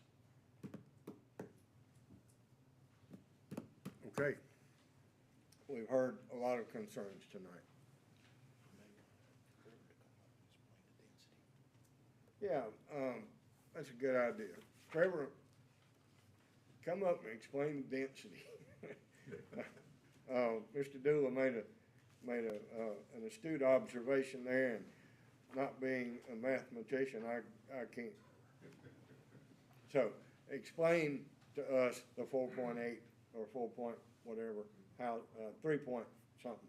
Yep, under the city's development codes and really fairly typical for planned unit development concepts, the theory behind these options are that you concentrate your development in the most developable portion of the property and preserve through the zoning restrictions and the development requirements the areas, the other area of the property that's not going to be developed. So we are not, while the development is on the first, maybe 2/3 of that property, that entire back third is a part of this project and will be locked in as open space as a part of this project. So that land area will be taken off the table as far as. Will not be developed at a later date. Correct. And that one, on that blue area that's to the rear. Yes, sir. And that's up there where the creek is? Correct. The low. That's right. Low line. Start getting into the floodplain and then on the other side of that floodplain. And that's a concept behind planned unit development. That is. High density in a small area so that you're combating urban sprawl. That's right.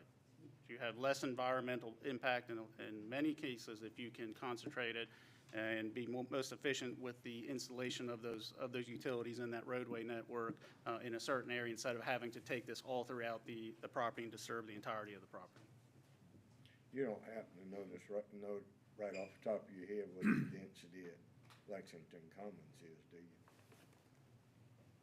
I do not know. No. Okay. It's very similar. It's based on that same principle. Yeah.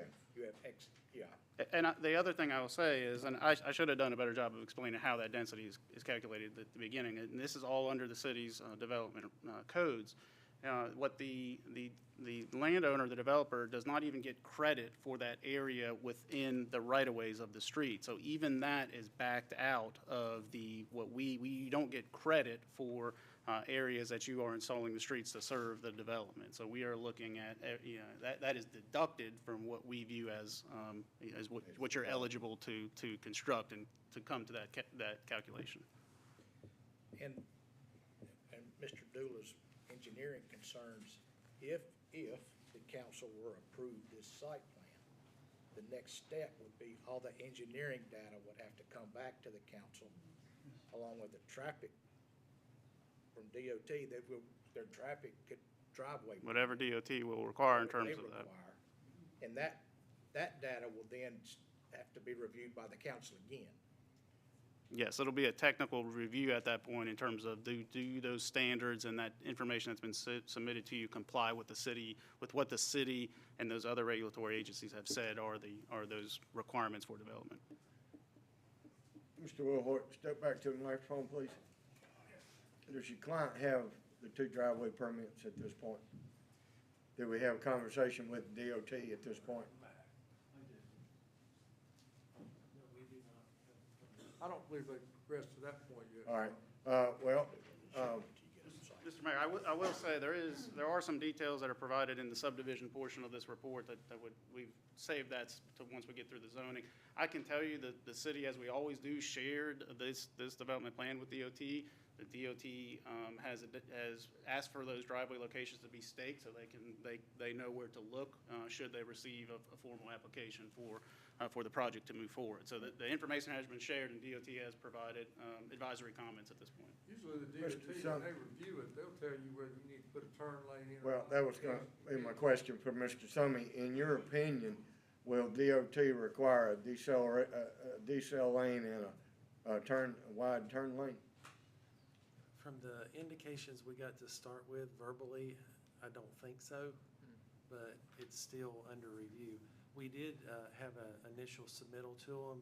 We had the driveway on down closer to the point, and they said they've told us this much, they wanted it put where it's at now. So I think it is an approvable location by DOT right now. I don't think we've got the permit. Have you seen it? DOT permit, have you seen a copy of it yet? We don't have a permit yet. Yeah, okay. Yeah, so But we it's don't under have review. the formal permit. Okay, all right, thank you. Council? Questions, comments, discussion? Mr. Mayor, when this was annexed into city, satellite annexation, this was set to be like a country tourism type situation, wasn't it? I mean, it was. The second never even time said- around. Is that right? The second time? First time was RV resort. RV resort, okay. People would purchase their RV pad, it would be an RV resort. Individual ownership. We never considered about a big development like this, right? It was never really talked about or anything. It was rezoned in 2013. I think Trevor can certainly address that. It was rezoned to R10 conditional use. Now, conditional use has been eliminated when they rewrote the zoning. As a result, it's already currently zoned R10. So now it's coming back for conditional zoning. That's where all the numerous conditions that are attached to the staff report, those have been implemented, plus the suggestions that were made at the time, reducing the number of units.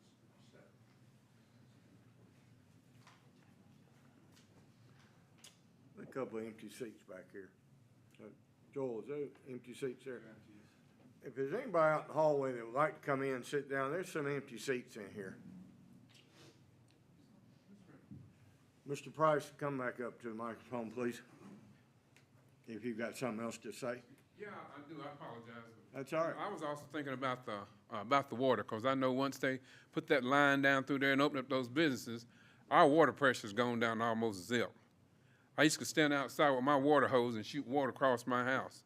Now I do good to stand out in my yard and shoot water to my house. And I can take my shower head down and turn it over, and it'll go that high. I don't have any water pressure anymore. And so what are you gonna do about the water pressure and stuff, you know, that's supposed to be going down there. I'm sure it's coming from the city.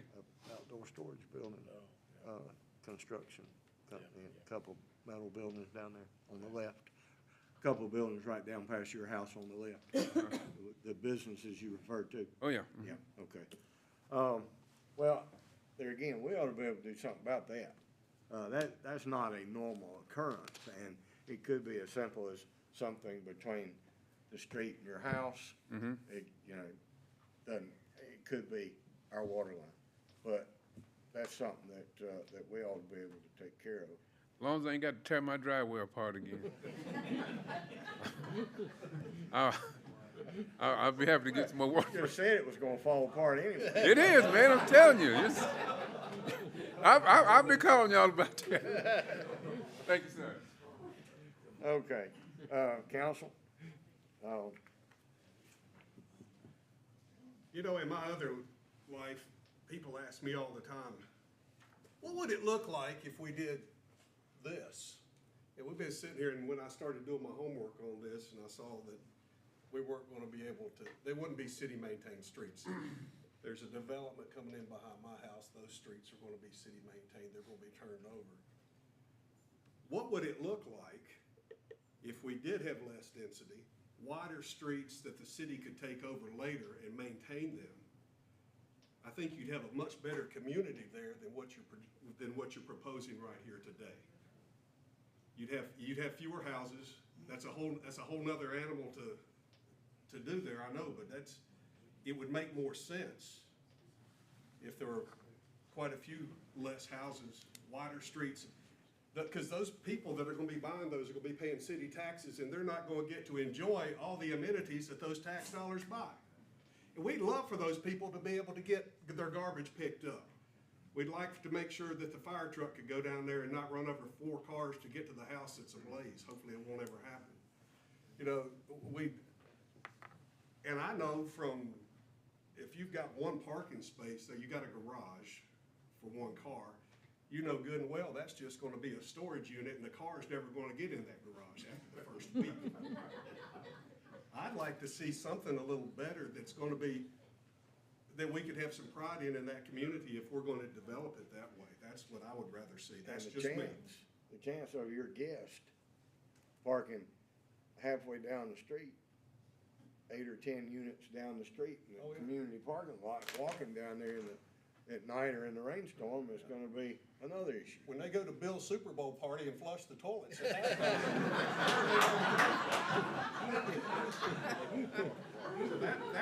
That is my desire. As this is, I can't be supportive of this.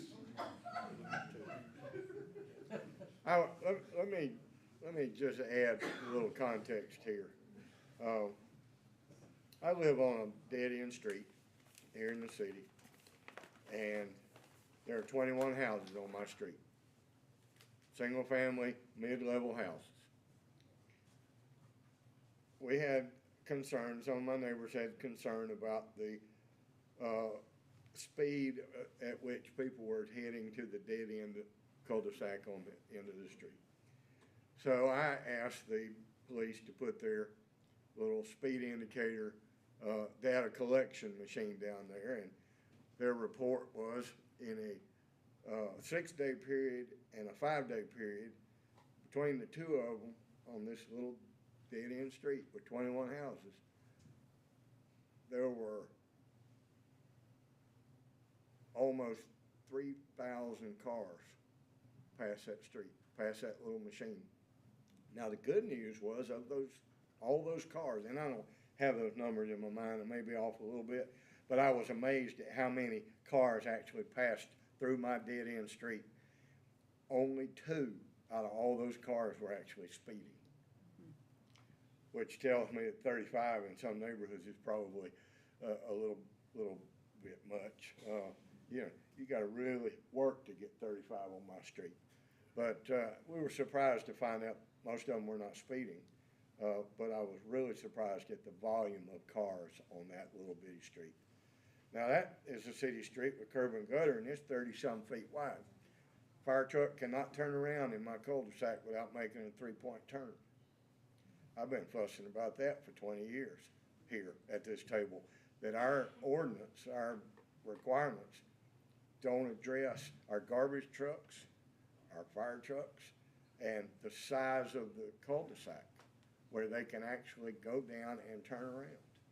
Had a moving van down there one time, big tractor trailer, moved somebody in, they had to back out that street.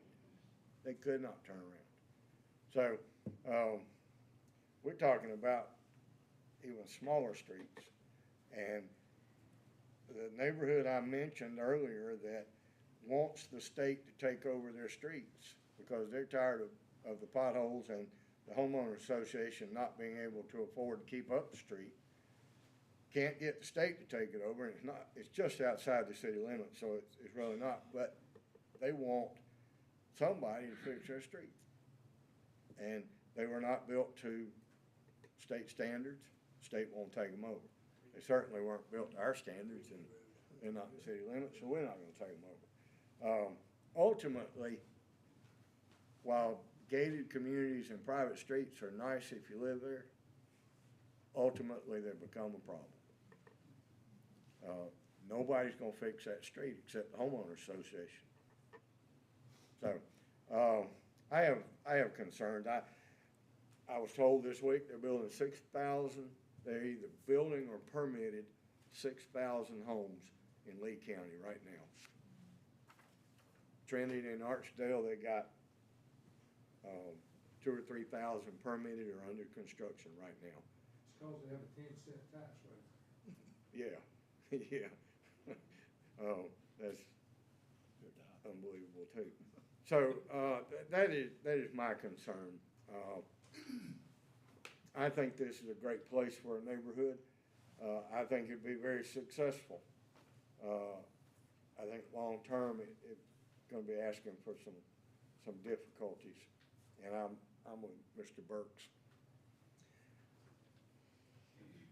For 24 years, I've been sitting at this table, not as mayor, but I've been sitting at this table for 24 years now. What I've learned early on is developers come to town, and I am not picking on you, Mr. Thomas. This is just the way it works. Developers come in and they ask two questions. What's the most I can build? What's the least I gotta do?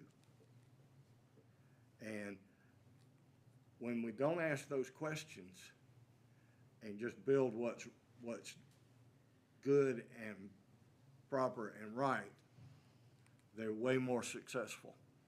You might charge more for them, but you got a better product in the end. I know you got a target market, and what you've put on the paper here is a nice looking project.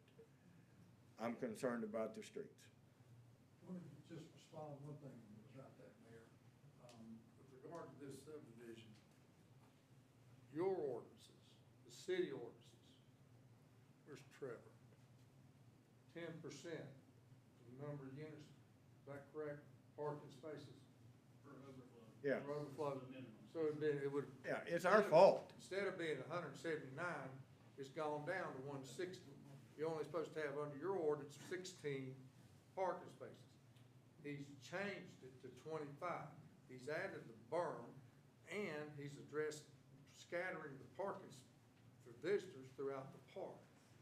I believe he heard what the planning board said. Oh, I don't He heard what dispute that, Mr. Dooley said. Mr. Will. And he heard what Mr. Henry said. You're exactly right. Thank you. All right, council.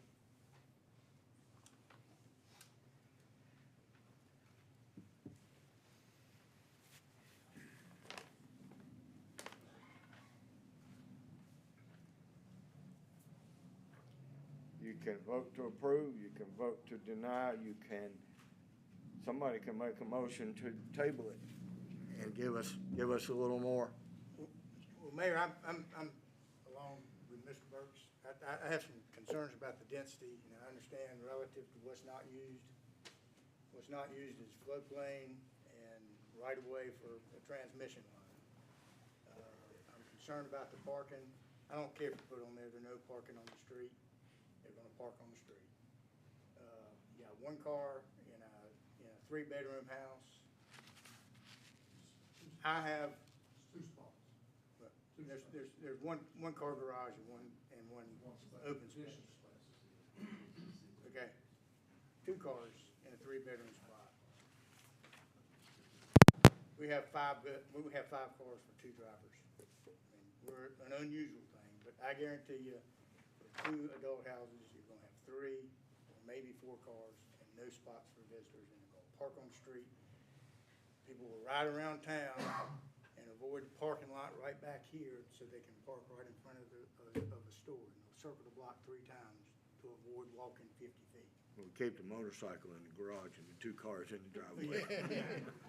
They're gonna park on the street, and you can put it on there and that's where they're gonna park. And so I'm concerned about the density, I'm concerned about the parking, I'm also concerned about the traffic on the road and the 2 entrances.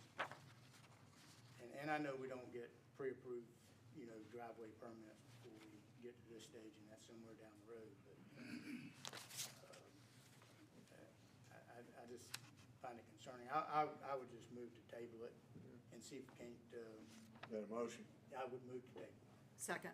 Have a motion by Mr. Bell to table this discussion to the next council meeting, and in the meantime, we will answer some of the concerns and questions that we have heard tonight, and try to get a better feel for what we're asked to do. Do I have a second? Second. Second. Ms. Heath? Discussion.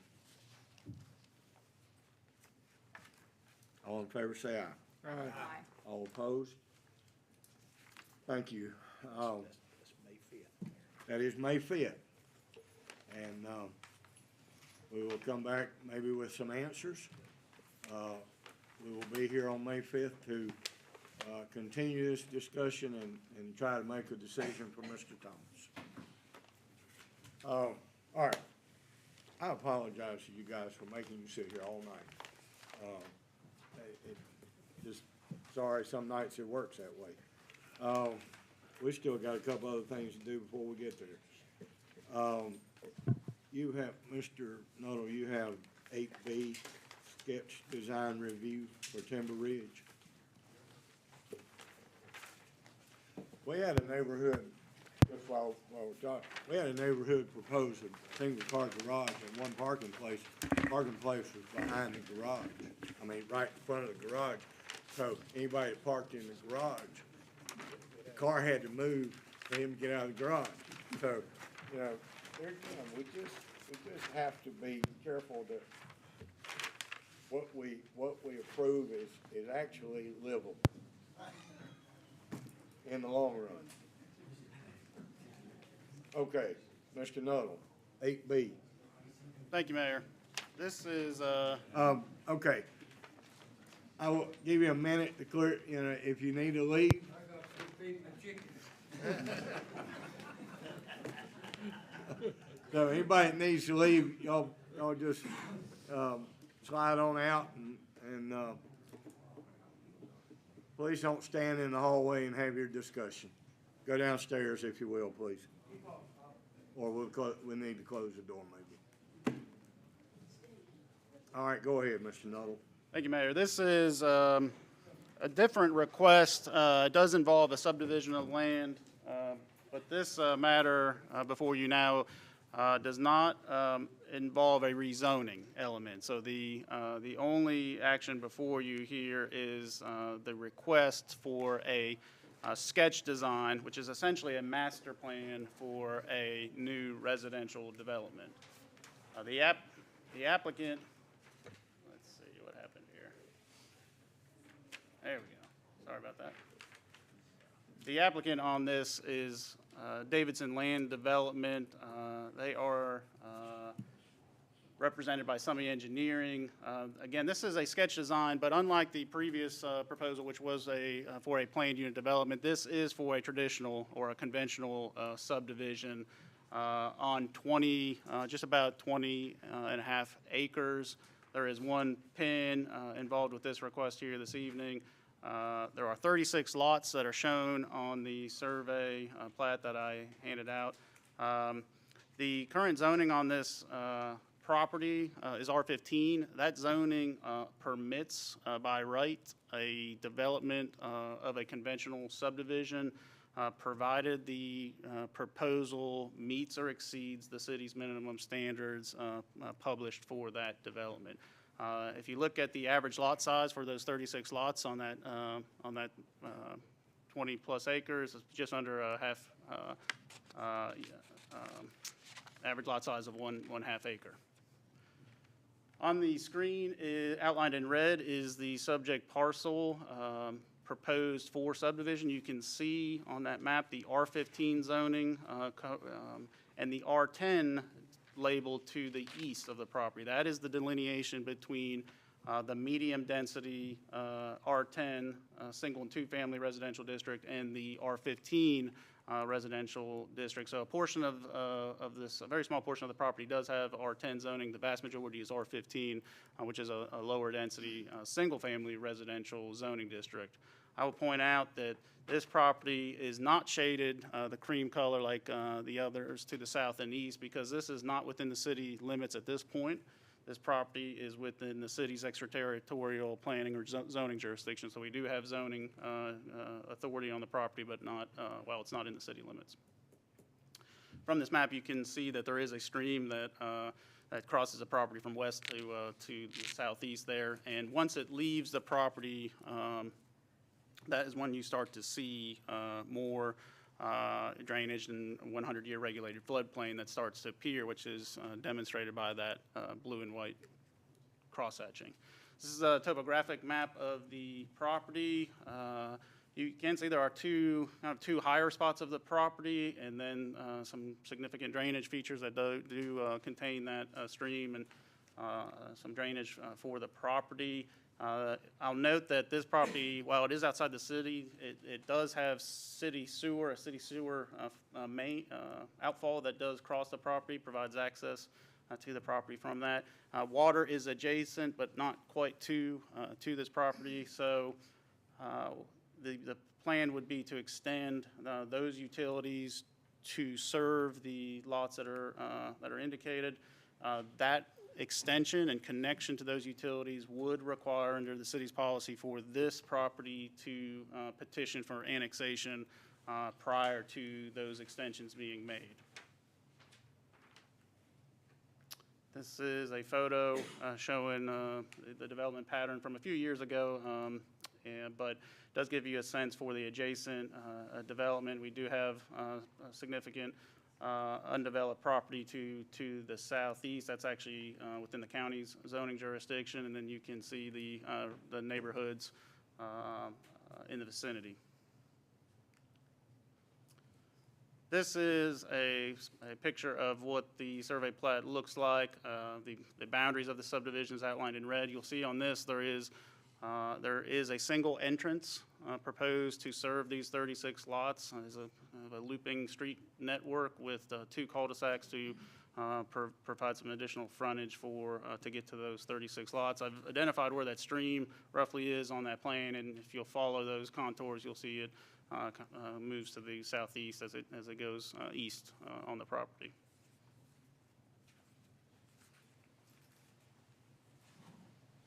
Development issues that we just would like to note as a part of this. Again, it's outside the city limits. Connection to those utilities will require a petition for annexation as a part of the next stage of the subdivision process. I'll note this subdivision does not include sidewalks. The subdivision ordinance that the city has does encourage sidewalks to be installed. These are public streets that are being proposed here, but the city does not require the installation of sidewalks for conventional residential subdivision. It is a requirement for those planned unit developments, but not for conventional. One thing I'll note is this property was part of a previously submitted and approved sketch design back in 2017. That proposal included some property to the north of this proposal, and I think had 6 more lots and a second entrance that was being proposed at that time. That request was approved by the city council. There was a lot of interest in that. After that was approved, that we ended up having a public workshop to talk about what the city's process is for subdivision submission and approval at Public Works following that. That in this case, that the engineering plans and information that would be the second phase of the process were never submitted, and this is back to you to reduce the extent of this development to what is being shown here today. This plan has gone through the required review points at the city. Engineering reports at the plat comments it had returned have been addressed. The Public Works finds that the latest version addresses their prior comments. From the planning side, we like to remind folks that any road names that are being proposed do have to be approved by Randolph County as part of the E911 response system, so we don't have a duplication. This is a good time to do that. Again, those hydrant locations that the fire department will be interested at will be locked down at the preliminary or the engineering phase of this process. As far as NCDOT, they will again be the permitting authority for access on East Allred Street. We have shared this plan with NCDOT. They have provided preliminary comments pending the submission of the additional information. We're continuing to see comments from the Postal Service regarding its interest in having development install a community mailbox rather than more traditional mailbox delivery type of service. So that comment has been received for this project as well. We always send these proposals to the school systems, whether they be city schools or county schools, for planning purposes for the schools. We did not get any comments back for that.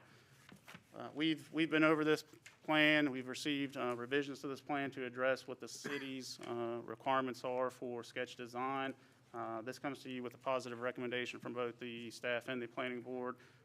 The request is to approve this first of what will be three steps in the subdivision process. And again, unlike the previous case, this is a technical review. Under the code, if the plan is found to meet the development requirements of the city for the sketch design phase, the plan should be approved. If there are deficiencies that are identified in terms of compliance, then the council has no discretion to approve the plan. The plan should be denied. Those deficiencies would need to be noted, and then the applicant could revise the plan. But in our view, we did not find any deficiency, and therefore recommend approval of this. And there are folks here as well to speak on this, I believe. Thank you, Mayor. This is a hearing. This is not a public hearing. No, this is not a public hearing. All right, well, the designer is here. I will allow comments. Is there anyone that would like to address the council regarding this?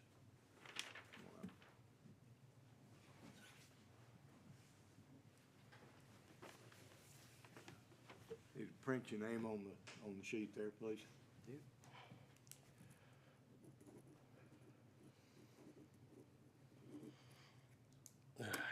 Hey, Mr. Mayor, Council.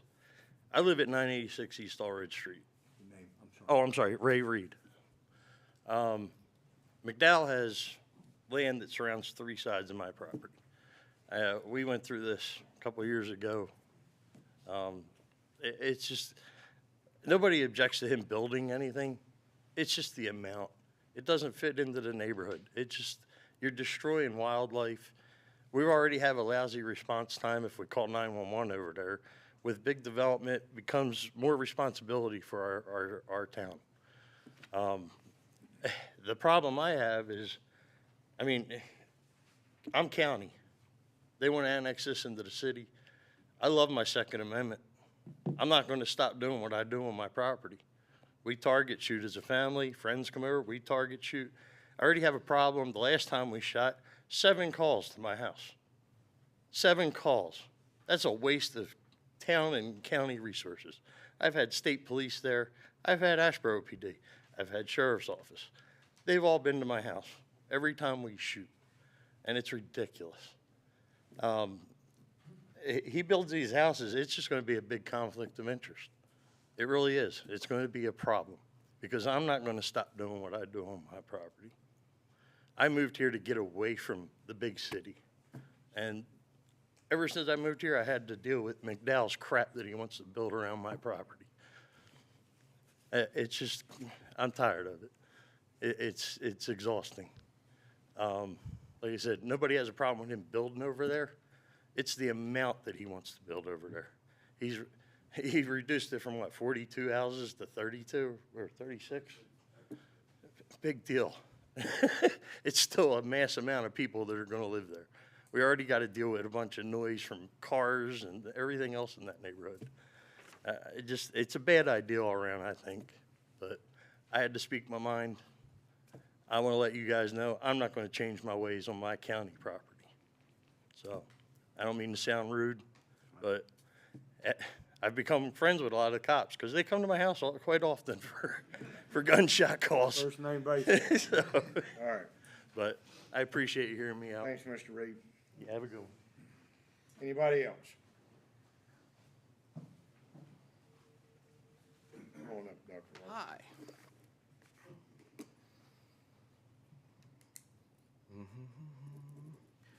Some of you know me.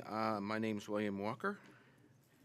Been practicing optometry in Asheboro for 38 years. For 31 of those years, my house is right on the edge of that. 31 years. There's a lot of logistical issues with this that haven't really been touched on. I'm on North Shore Drive. That whole development is uphill from us. So everything up there is going to roll down on us. Last year, Duke Power, we have power lines that run right along that line, right through our backyard. They came through and cut half of our backyard shrubbery down to the ground because there's an easement there. How much privacy do I have between my house and there? Nothing. When their bulldozers come in, they can be eyeball to eyeball with us in our bedroom. It's just stupid. It's, to me, it's a money-making scheme. But it has nothing to do with practicality. They'll be horseshoeing this thing in. My wife would be here. But she has cancer, and she is laying in bed, staring out that window. Right now, she sees trees. I don't know how much more time she has, but this whole thing sickens me. Our quality of life will be destroyed if that neighborhood goes in there. North Shore Drive will be wasteland if that goes in there. Okay? So I want you guys to think about this. Just because you can do something doesn't mean you should do it. Thank you.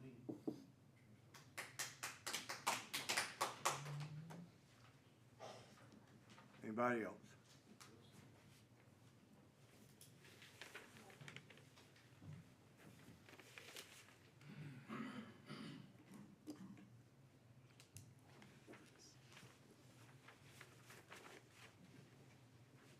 My name is Barbara Chadwell, and I also live on North Shore Drive. We live on the north end of North Shore Drive, so our home is not directly impacted as much as Dr. Walker's is. And we have a lot of elderly neighbors at that end of the street, actually.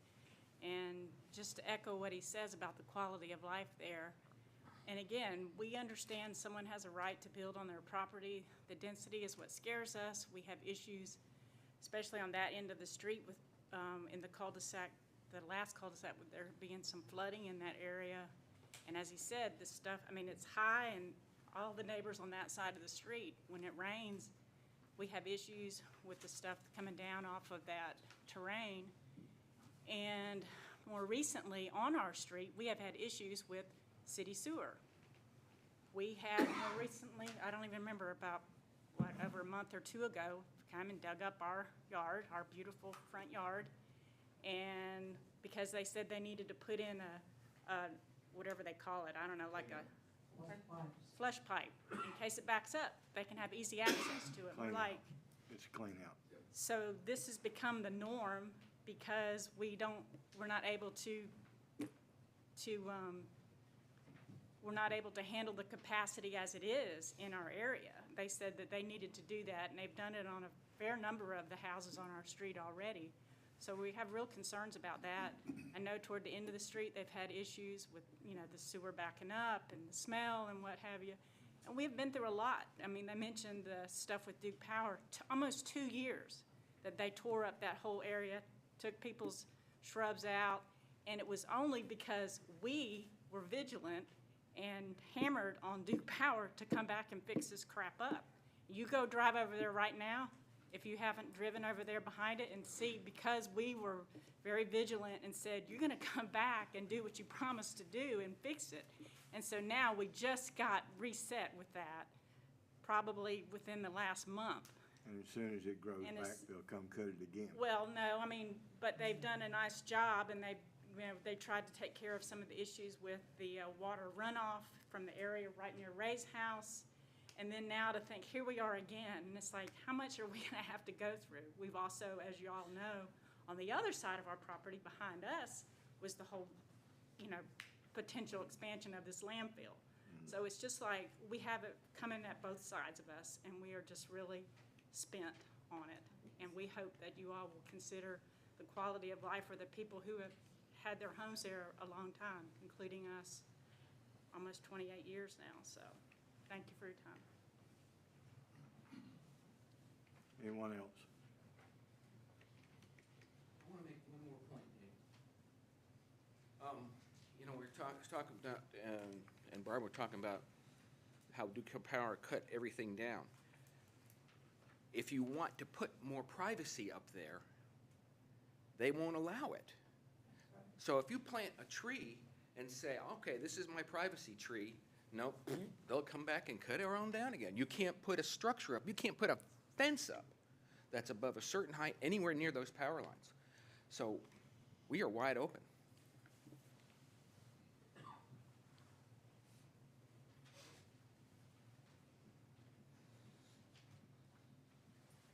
Anybody? Can I add something? Sure, Mr. Reed, come on. Sorry. It struck me when she said about the power lines. My house, part of the foundation is over 100 years old. The house itself was built on that foundation in, I believe, 1935. When they were pounding up there, trying to drill through the rocks for them new power line towers, our whole house was shaking. I mean, it was loud. It felt like they were right in our living room. Boom, boom, boom, all day long. And we're kind of downwind from where they were doing that. I can't imagine what it was like for the people on North Shore, but that's another concern I have. I've been all over that terrain over there on McDowell's property because my boys, they cut through there to go play and fish in that little stream. It's rough terrain. I mean, there's boulders the size of Volkswagens out there. And from what I understand, that whole hillside, even where my property is, it's nothing but solid rock. And I was told that by one of the guys up there pounding away with that big machine to drill a hole in the ground. I'm worried about the foundations of our homes. That and how long is it going to take to develop this, and them banging and drilling and blowing up rock, whatever they got to do to build a house over there. How's that going to affect everybody in the neighborhood also? I'm sure Mr. Walker's wife doesn't want to hear that, boom, boom, boom. It's ridiculous. So I've had friends over there looking at that property. They said the same thing. They're going to have to remove that rock to build a lot of stuff over there. Sewer lines, whatever else they got to bury. So I just wanted to bring that up. I'll leave you alone.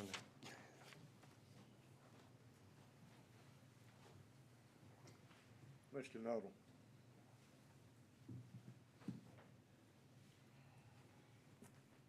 We're here to approve or deny the sketch design. Yes, under the ordinance, the purpose of this meeting is to verify that the standards that the city codes identify for residential development in the R15 standard have been met for this phase of the process. If they have, then there is no discretion for the council.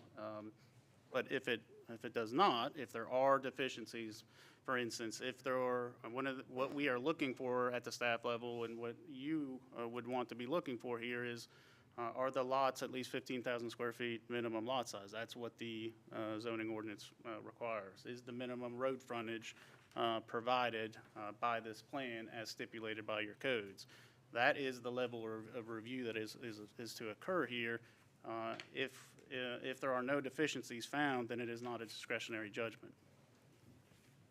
And you didn't note any? I'm sorry? And you didn't note any deficiencies? We did not, our role is to work to make sure that the council's, the city's codes and policies are complied with before we get here. And so it'd be very unusual for us to get here and say, this one is not meeting those standards. We do not, there were deficiencies earlier in this process. We've identified those. The plan's been revised to address those. Trevor, I'll ask the same question that I asked for the previous case. What's the rest of the process? You talked about how the annexation would be kind of next. What comes Correct. next after this?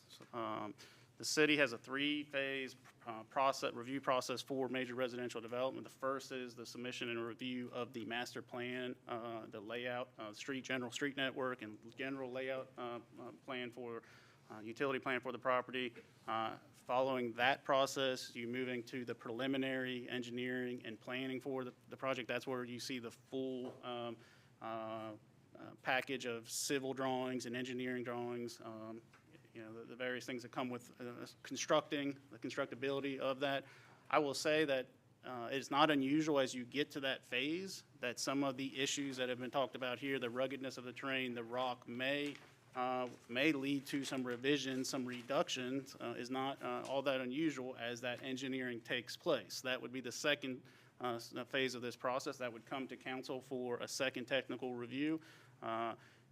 Following that approval, the city's requirement would be that prior to construction, the annexation petition be presented and the property brought into the city, and that all state permits pertaining to environmental quality and Department of Transportation requirements have been met.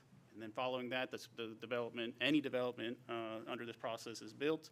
The final stage is the city inspects those improvements, both during construction and prior to the final phase, which is the final plat that's submitted to the council for review. Once that is signed off, that is at the point where lots can be offered for sale and the homes beginning to be built. So this is at the first phase of that process. Thank you. And the property is already zoned R15. Yes, sir. Property is already, the vast majority is R15, a small portion is R10, but for all intents and purposes, it is R15. I'm confused about the power line. Is this a new power line, transmission line? Is it new or just been rebuilt? Just new pylons, new towers. So it's been there a long, long time. All right. Well, I think you heard Mr. Noble.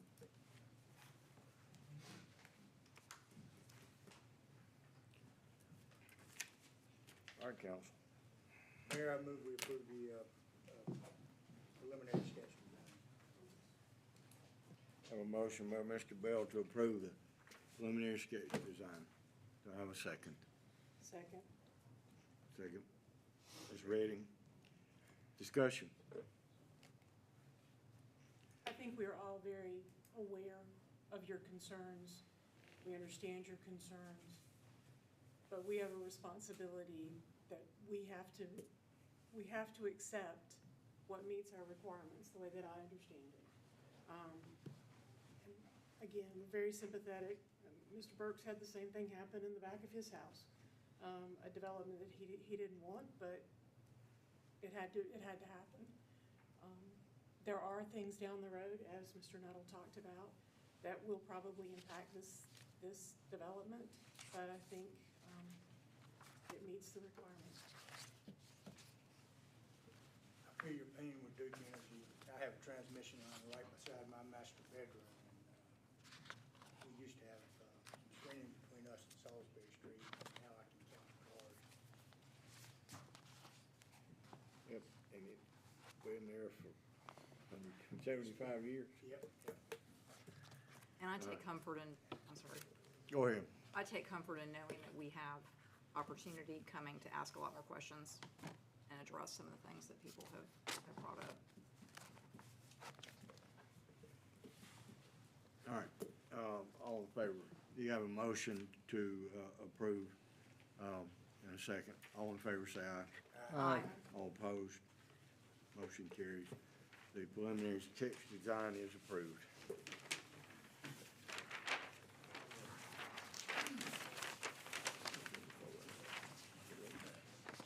Mr. Leonard, you have an annexation petition?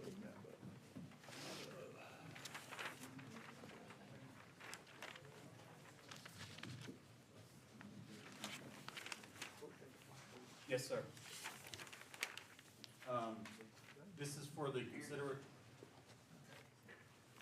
consideration of the petition received for 3 properties. I believe we can do them all at the same. They're all on Sterling Street. Includes 208 Sterling, 209 Sterling, and 205 Sterling. The property at 208 is .197 acres. Property at 209 is 1.0 acres, and the property at 205 is .48 acres. You have in your packets a resolution prepared by the city attorney that directs the city clerk to take the required action. Staff recommends adoption by reference. Any questions of Mr. Leonard on this? I'll entertain a motion to adopt by reference. Mayor, I move we adopt a resolution directing the city clerk to investigate by reference. Have a motion by Mr. Bell. Do I have a second? Second. Second, Mr. Burks. Discussion. All in favor, say aye. Aye. All opposed? And you have another resolution. Thank you, Mr. Mayor. In anticipation of your actions, or of council action, the city clerk has prepared a certification of sufficiency of the petition. In light of the certification, you have in front of you a resolution prepared by the city attorney setting the public hearing date for May 5th, 2022, city council meeting on the question of the requested annexation. Staff recommends adoption by reference. Thanks, sir. Question? All right, may I have a motion to approve setting the date, the resolution by reference? Mayor, I move we adopt a resolution by reference setting the date for a public hearing. Thank you, Mr. Bell. Do I have a second? Second. Second, Ms. Heath. Discussion. All in favor, say aye. Aye. All opposed? Okay.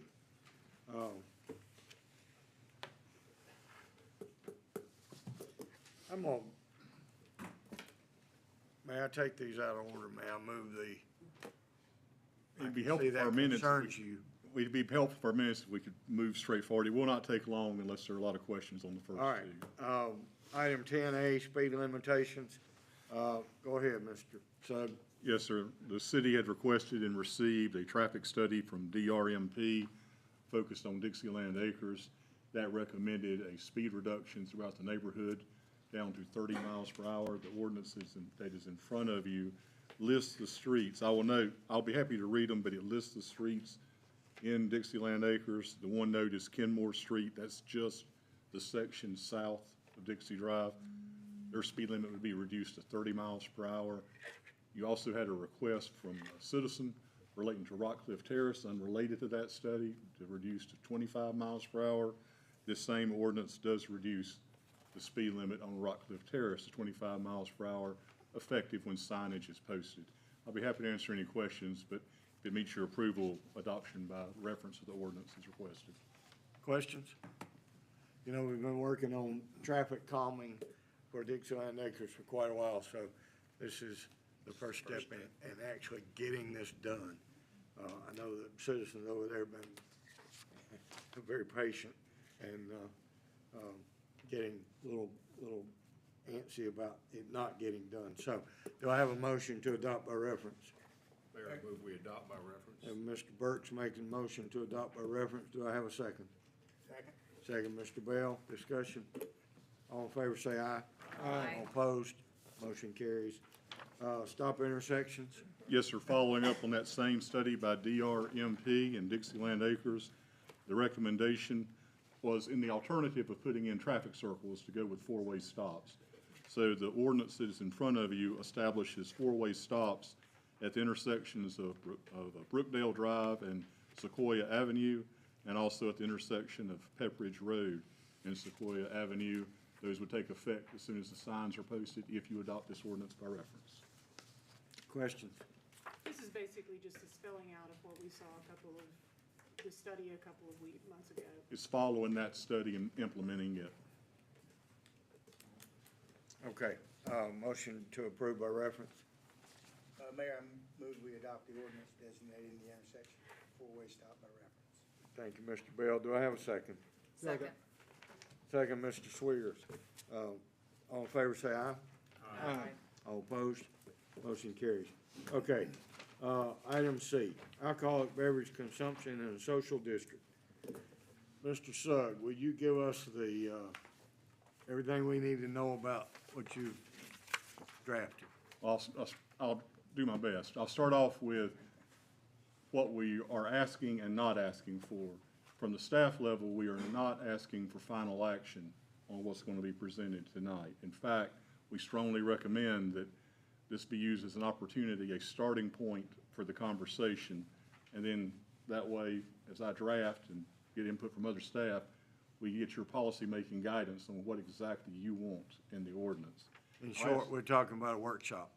Correct. We're doing a little workshop tonight. I am going to ask for a vote at the end, but the only vote that I'm asking for is related to the fact that the ordinance will require a misdemeanor if someone violates it, and given the reforms that have happened with criminal justice, it takes 2 votes to bring into effect a criminal penalty.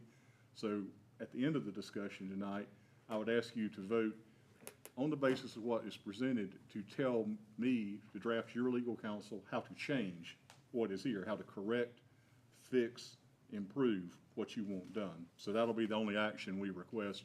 And we'll ask that that go on to the May agenda, not the consent agenda, but to come back for discussion to make sure that you've been understood. With that, I'll move forward with just setting what was going on. And I'll also emphasize, this is a work in progress. Everything here I'm offering is a starting point in a conversation. I am happy to change it. I'm not wed and am not pushing for any particular policy decision, just guidance on how to draft. The other thing is, whatever decision you ultimately make, even looking forward to May, is something that can be fixed and changed, adjusted. Once you implement, decide what you want to do, if you want to implement it all, and then see what happens and adjust from there.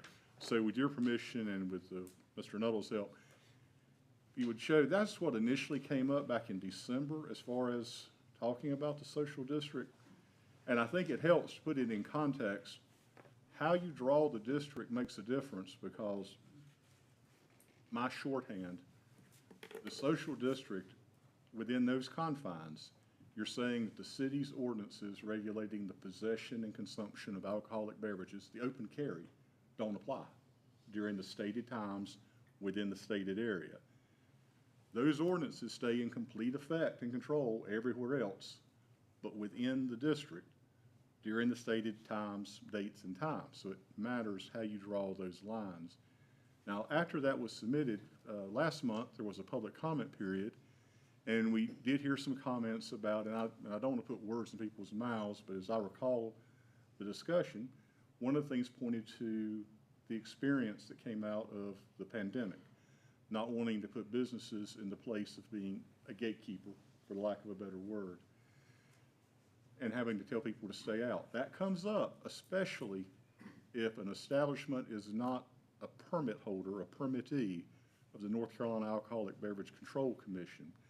Because even within a social district, you can only obtain service, leave and stay in the district, and come back from that permittee. You cannot take the beverage you got from somewhere else and go into another permittee's establishment. Now, no one, even if they're a permittee, is required to participate. They could say, I don't want you leaving with an open alcoholic beverage from my premises.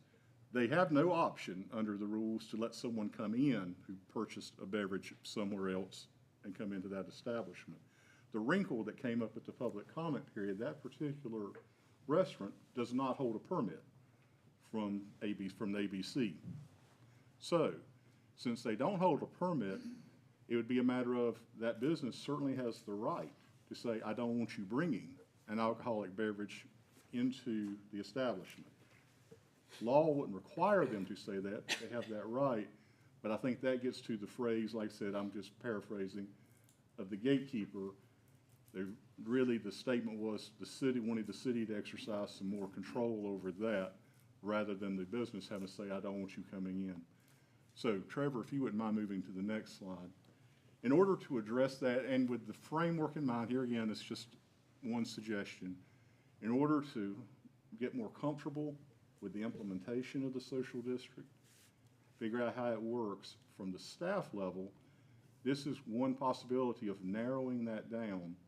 And so that in order to be within the district, the business would have to be contiguous to or in it. The way that is drawn, that excludes the particular restaurant that was part of the conversation from being contiguous to the district. Someone would be in violation of the law if they left the district to get to that particular establishment. Here again, staff's not wed to any one thing. This is just a starting point for the conversation. As you can hopefully see from that, the outline is that Sunset Avenue would be in the district from Fayetteville Street to Church Street. That you would basically, once you own Church Street, you'd come back up to the railroad tracks as far as headed south, follow the railroad tracks down to Academy, go up to Fayetteville. The entirety of the municipal parking lot, the park would be in. Go back down, head north on Fayetteville, you get to Trade. Trade would be in, come up to north, go out to Salisbury, and then come around, and that's going to bring in the municipal parking lot here with City Hall and that area. That comes up because it's compact. There'd be the ability to put signage up and the notice, because you got to tell people when you're leaving the district and when you're going to have a problem. And so to give you an example of part of the conversation for tonight, do you want to draw the line differently? I'm just using as an example of Fayetteville Street. Do you want to say that the district doesn't extend beyond the western margin of the right-of-way for Fayetteville Street? So basically you stop at the sidewalk on Fayetteville and not across the street. Same thing out here on Church. The question is, do you want to stop if you're using Church as a boundary headed north? Do you want to stop at the western margin, make sure I'm thinking around that, the eastern margin of the Church Street boundary, so that you're not going across right in front of the sidewalk at First Baptist Church, for example, that you're keeping it there. Those are the sorts of things that I need and the rest of the staff needs guidance on from you. And with your permission, I think the rest of it makes more sense, and feel free to interrupt me at any time. I think the rest of it makes a little more sense in getting to the conversation if we look at the ordinance. So you should have an ordinance in front of you, and like I said, this is not for adoption tonight, but to start the conversation. This ordinance would enact a new section within Chapter 118 of the Code of Asheboro. Chapter 118 deals with local ABC licenses, and it also deals with business regulations. So that's where we thought it made sense. It's making it clear that there is no repeal going on across the board of the city's possession and consumption control ordinances. This district is established to allow that within that district, they're not in effect at certain times. So, looking at that, starting with the first subsection, 118.05 would be the new section. It starts out saying showing how important it is to establish what you're talking about. It says there is the district. It's shown on a map, dated May 5th, looking for down the road at the next meeting. The clerk would have it, but it also states that notice would be placed in the public rights of way delineating its boundaries. The next section gets into definitions. I'm really not going to spend, unless you want me to, much time on that. It lists who the permittees are, and some basic information. Subsection C talks about how and it would be called the Downtown Asheboro Social District. It talks about how it's to be managed in accordance with the requirements found in the general statutes, particularly Section 160A-205.4 allows the city to establish it. Chapter 18B deals with alcoholic beverage control. This is where you can see why I need to have a first vote now and then a second one in May is to deal with the criminal penalty. Anyone who violates it or aids and abets would be guilty of a misdemeanor, so that needs 2 votes. Then we get to this part, which is going to be a huge part of the discussion that you would need to tell us about. And I emphasize, this was to start the discussion. The days and hours, I'll just read it, how it's drafted now. The days and hours during which alcoholic beverages may be consumed in the downtown Asheboro Social District are Thursday through Sunday between the hours of 5 p.m. and 11 p.m. And this gets to the other part I was talking about. At all other times, the provisions and terms contained in this section are not in effect, and all provisions of state and local laws concerning the possession and consumption of alcoholic beverages shall be in full force and effect. So you define where the district is drawn, and you determine when it's in effect. You can make it go all the way Monday through Sunday. This was a starting point in that conversation. You can also, you can't go beyond the hours when state law says alcoholic beverages can be sold. You can't go beyond that, but you can certainly restrict it at any level you want to. Then the next part gets into some of the details of this. Subsection F, any alcoholic beverage purchased for consumption in the downtown Asheboro Social District shall only be consumed in the downtown Asheboro Social District, and unless the person is re-entering, this is where we get into this permittee issue, and unless the person is re-entering the licensed premises where the alcoholic beverage was purchased, the beverage shall be disposed of before the person in possession of the alcoholic beverage exits the downtown Asheboro Social District. Subsection G, a permittee located in or contiguous to the downtown Asheboro Social District may sell alcoholic beverages for consumption within the social district in accordance with the following requirements. 1, the permittee shall only sell and serve alcoholic beverages on its licensed premises. So if we're dealing with an extension where the city has an event and allows you to go out beyond your licensed premises, that won't be compatible with the social district, and that is taking its cue from the state statute.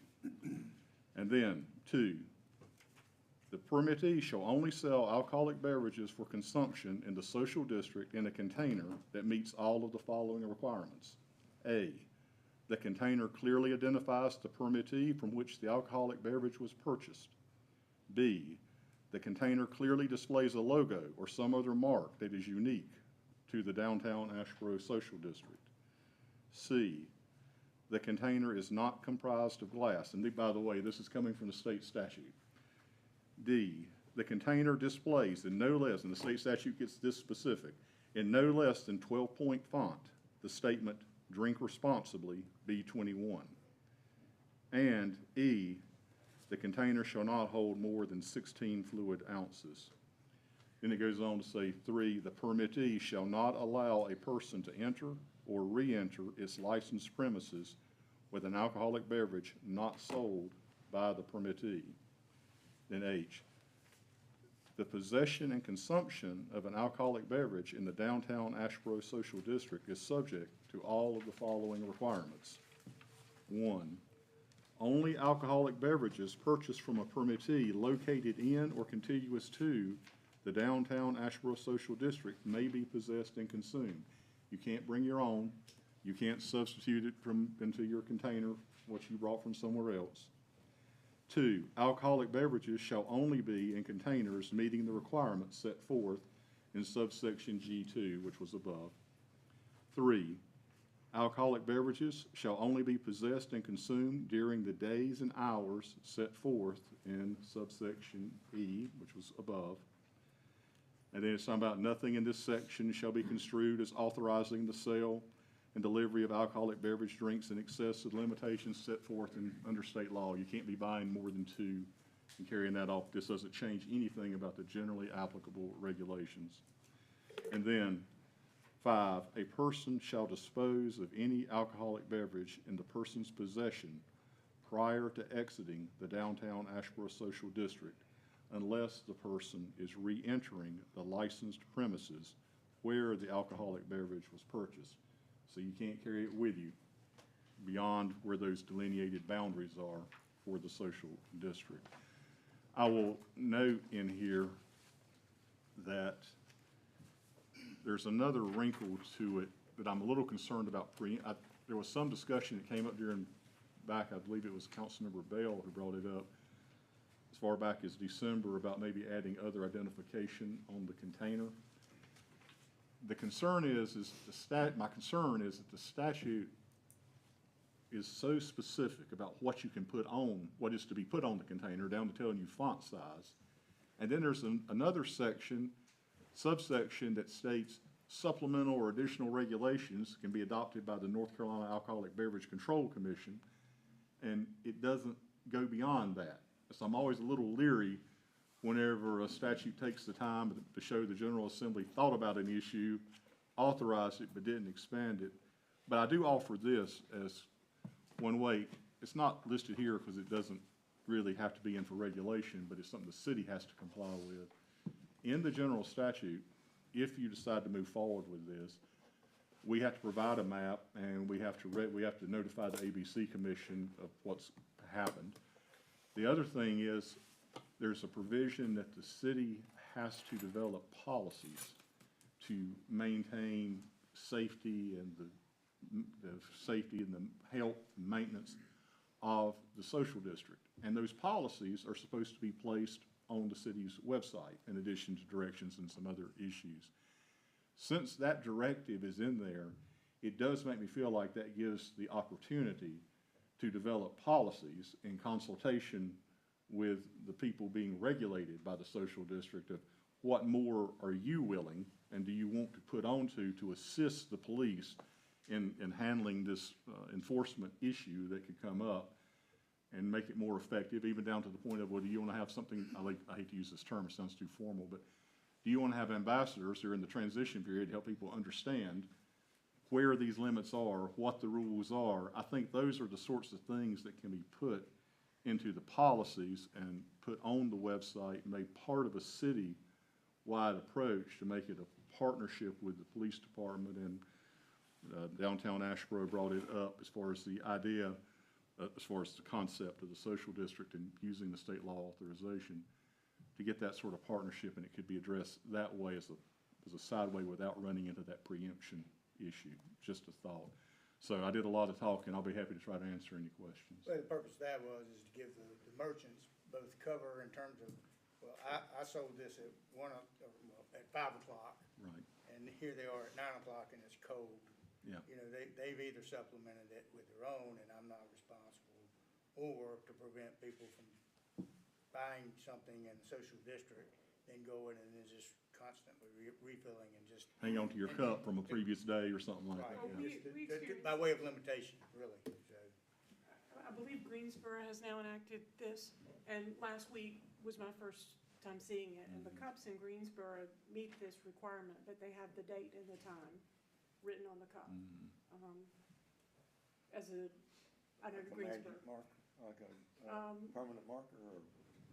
I didn't just look that close, but it didn't look like anything that would be easily erased or changed. Was it in 12? And I think that's a great point, because I looked at their ordinance and I don't see that requirement in there. But it makes me suspicious that they're taking the same approach. They're having a policy to say that's what needs to happen, to do it without running up against any preemption concerns. But thank you. I did not know what in practice they were doing. Going to Greensboro to drink. I'm going to see Bob Dylan. So the Doing research. Doing research. No, I went to see Bob Dylan. I saw people with cups on their table, and I said, what is that? We're talking about a social district, and that is the truth. So I asked them when I saw it. So the social district, just like we talked about zoning Mr. Wilhoit made earlier, runs, if the council were to approve it and say adopt this map, it runs on the ground inside these green arrows, Right. boundaries. And you've got to delineate where it's at, so people know Right. what they're complying with or not complying with if they go beyond it. And then it's the permittee can decide if they wanna do it, not do it, or there's an event downtown and they wanna do it, and the rest of the time they don't. It's permittee controlled from that point, as long as they meet the statutes and if we lay more regulations on top. They can choose whether they want to participate or not, with the caveat that whether they participate or not, they still can never allow someone to bring an open beverage into their premises that was purchased from another permittee. And a business who's not a permittee, they choose whether they want to participate or not. The only issue is that they don't want to have to tell people not to come in. We'd have to work on adjusting where the district's boundaries are at. So you can't buy a glass of wine at Lumina and go to the Flying Pig if they both should choose to participate. But you could buy a glass of wine at Lumina and go across the street to Black Lantern that doesn't serve alcohol. If the permittee, not permittee, Right. if the proprietor would As long as you're, wants to allow them to do that. that is correct. And there will be signage at the boundaries of the district saying you are leaving the district, something to the effect of please dispose of any open alcohol. We will have to get that signage up. And to give you an example, we'll have to work on how to make this aesthetically acceptable. Now this, I'm going to the state statute over. The social district shall be clearly defined with signs posted in a conspicuous location indicating which area is included in the social district, the day and hours during which alcoholic beverages may be consumed in the social district, the telephone number for the ALE division, and the local law enforcement agency with jurisdiction over the area comprising the social district, and a clear statement that an alcoholic beverage purchased for consumption in a social district shall, 1, only be consumed in the social district, and 2, be disposed of before the person in possession of the alcoholic beverage exit the social district, unless the person is re-entering the licensed premises where the alcoholic beverage was purchased. I'm curious to see, I'm curious about Greensboro. That's a lot, just how to aesthetically make that work, but that's just something that we'll have to address if we get to that point. Like Your another decision. billboard to me. Another electronic billboard. That fifth item is confusing to me, where a person shall dispose of any alcoholic beverages in the person's possession prior to exiting the downtown Asheboro social district. All right, so they're exiting, so they gotta get rid of it. Unless that person is re-entering the licensed premises, so they're really not leaving the premises, they're really not leaving the district. Yeah, That's redundant. I marked that as that surpluses, because if you're going into where you bought it, you're still in the district, right? Still, exactly. But it's in the statute itself, so that's why it showed up in ours. All right. Well, the legislature's not without fault. We've had some people sitting here very patiently, and as we said, this is an informational time when we'd like to have a workshop, get some direction.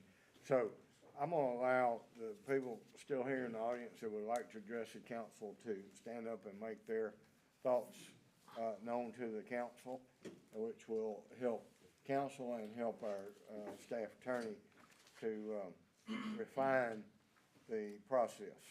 So, this is whoever wants to start, please come up, sign the list like we've been doing all night, and speak. Do I need to sign the list too? I think we got that. Okay. First off, I wanted to thank the city attorney for all the hard work on this social district ordinance layout. I'm sorry. Yes. You probably ought to introduce yourself Oh. for the benefit of these gentlemen over here.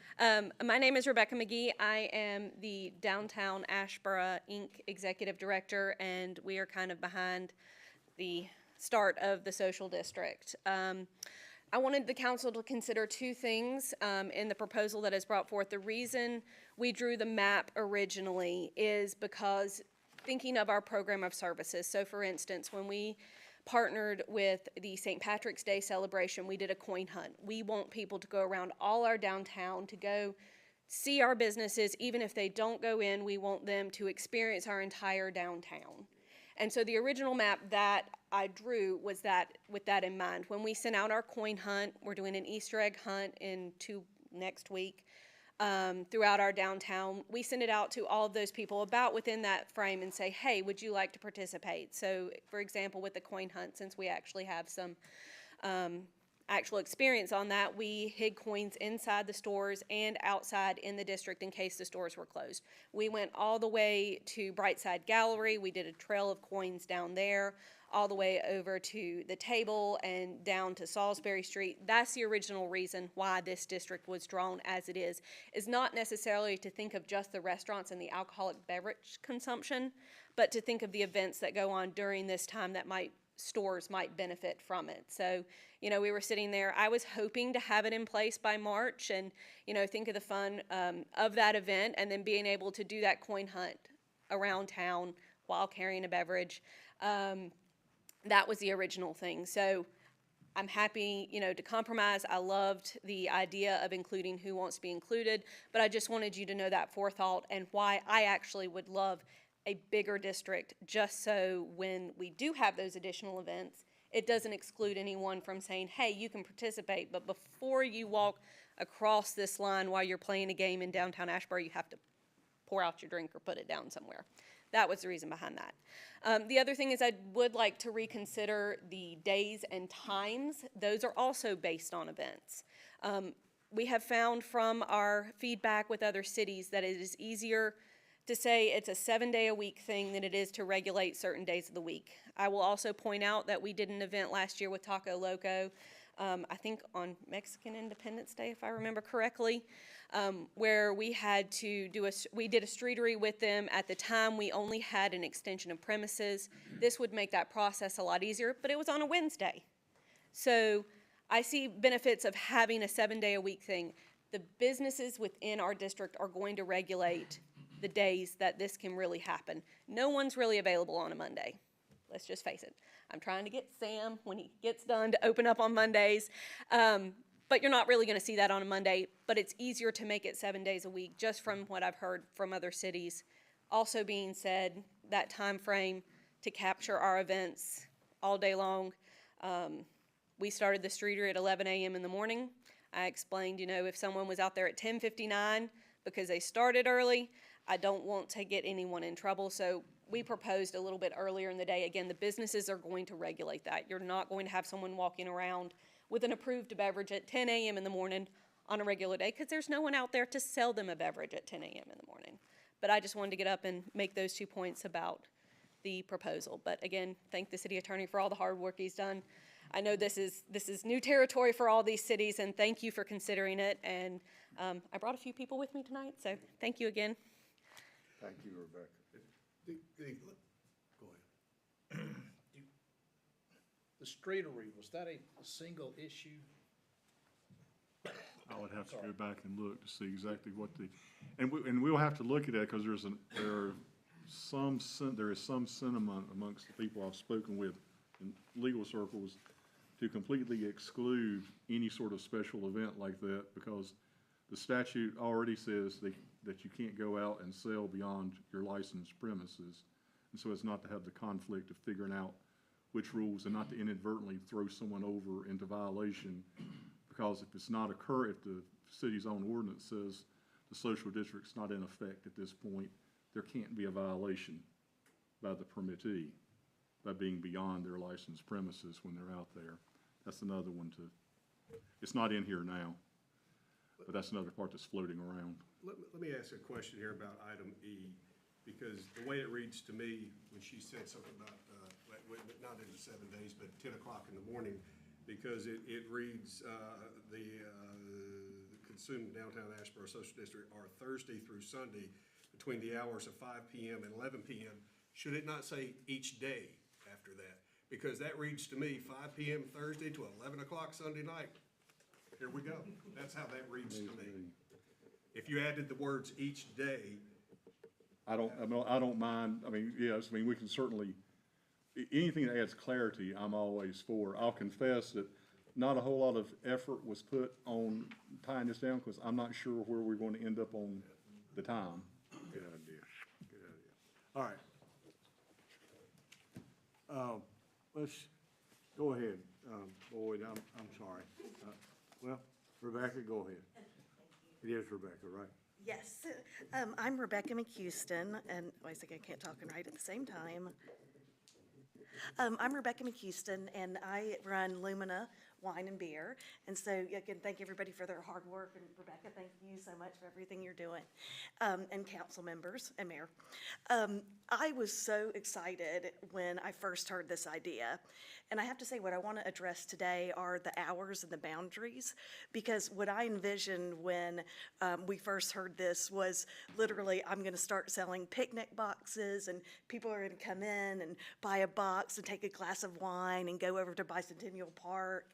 Or, you know, they can get a wine and go stroll some of the galleries, you know, creating a little map with some of the art installations. And I hear we're getting more art from the zoo. And, you know, like, I'm like almost seeing these daytime sort of sophisticated fun, you know, come to downtown Asheboro and, you know, have a great experience. So I think I would definitely love to see those hours. I mean, I think it's great that we're thinking about doing it. But it's just interesting that I didn't even think of it like as a nighttime thing, but just more of a people, you know, out and about kind of strolling the streets of Asheboro and going in different shops and, you know, visiting all the places that we have and becoming, you know, even more of a destination. So I just kind of want to throw that out there because obviously it'd be good for business, but those were just some of my thoughts. So I hope you'll consider doing it even a bit earlier so that we can have some more fun with it. Thank you.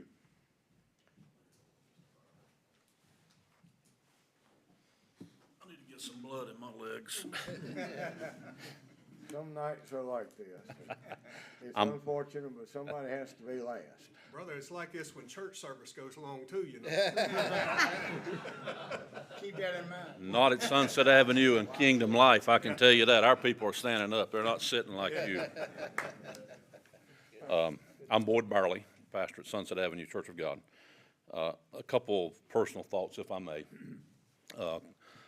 Obviously, you guys have got a lot on your shoulders for a whole city. And a couple of months ago, we had a water main that broke at McCreary Street. And we ended up with a mud pile down in front of our steps going into our sanctuary. And your city people were incredible. And so the work that they do, I want to offer a commendation. I also want to say tonight, listening to you as you looked at the developments, the foresight that you have. I had a daughter that's not only a doctor, that she was in med school at East Carolina, and in one of those developments with narrow streets. So thank you for your foresight. Obviously, in a growing community, it's difficult. And this obviously has a lot of potential in our city. And so I want to ask you tonight to have foresight as it relates to the social district. Tonight I am representing a group called Pray North Carolina Pray. It's a group of pastors within our county and ministers across the county that meet weekly to pray for our county in obedience to the command of our Lord Jesus Christ. I'll be presenting to you a letter, and on behalf of time and your intelligence, I'm not going to read that whole letter. I'll just summarize tonight. But we're encouraging you not to create the social district, even though as we listen tonight, it sounds like it's probably a done deal. In summary, we make our appeal for several reasons. Number one, we believe an open carry alcohol district is not fair and just to all of the businesses within that district. It would put a burden on those businesses to enforce their boundaries, as he used the term gatekeeper, if they're opposed to it. Even if signage says it's not allowed, the burden of enforcement would fall on those business owners that are already stretched due to worker shortages. It also would not be fair to our stretched law enforcement that is already shorthanded. It's not fair to those people who would have response times increased because law enforcement would deal with more downtown problems. Second, we believe that the open carry alcohol district is opposed by many of our citizens. We are very much aware as ministers and pastors that many in our city government and on this city council were in support of the ABC store and other alcohol venues being allowed to operate during COVID, while at the same time supporting restricting churches and our services and closing other small businesses. Our voices and our constitutional rights were ignored. Many that are opposed to this alcohol district may not live within the city limits, but they come here daily as business owners, they come to work, they come as consumers, they pay taxes, and they worship here.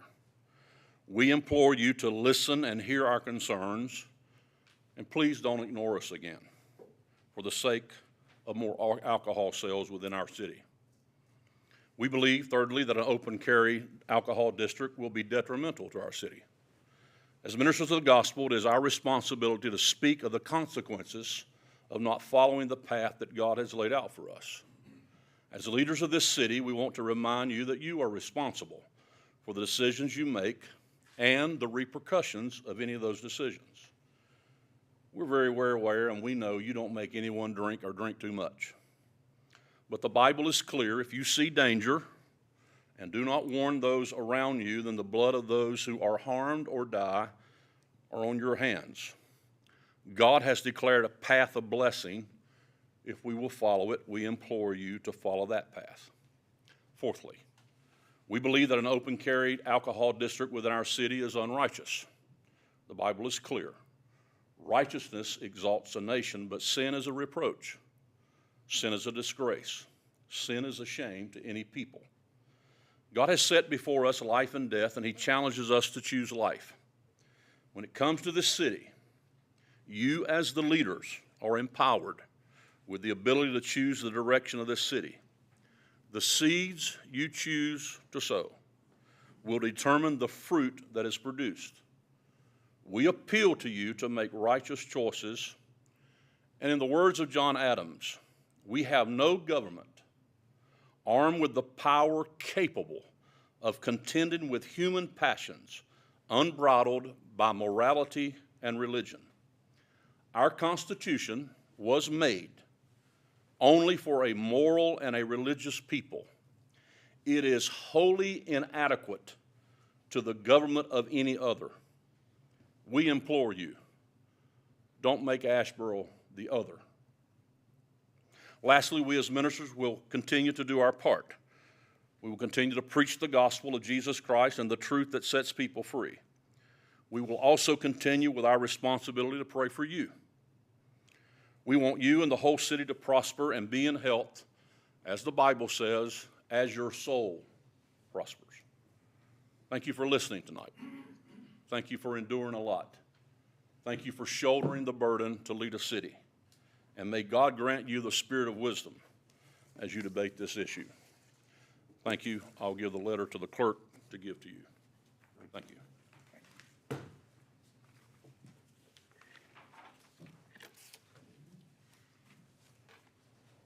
Dr. Shook, come on up. I appreciate your time tonight. Y'all have worked hard already, so thank you. I'm going to be brief. If this is a good idea, we don't need any lines. We don't need a green line, we don't need a purple line. If it's a good idea, we don't need stickers. If we need green lines and purple lines and stickers, you might ought to take pause and decide if it's a good idea or not. The last time I stood here to address this issue with you, dear folks, two girls stood beside me, and I came here to plead on their behalf. I buried their mother since then. One of them, unfortunately, has not done so well. The other was the first in the family to go to college and come back and teaches the higher mass in our K through 12 school, and she lives inside that purple line. When she lived in Asheboro, her mom lived in Asheboro on Academy Street, she couldn't cash a check at the liquor store.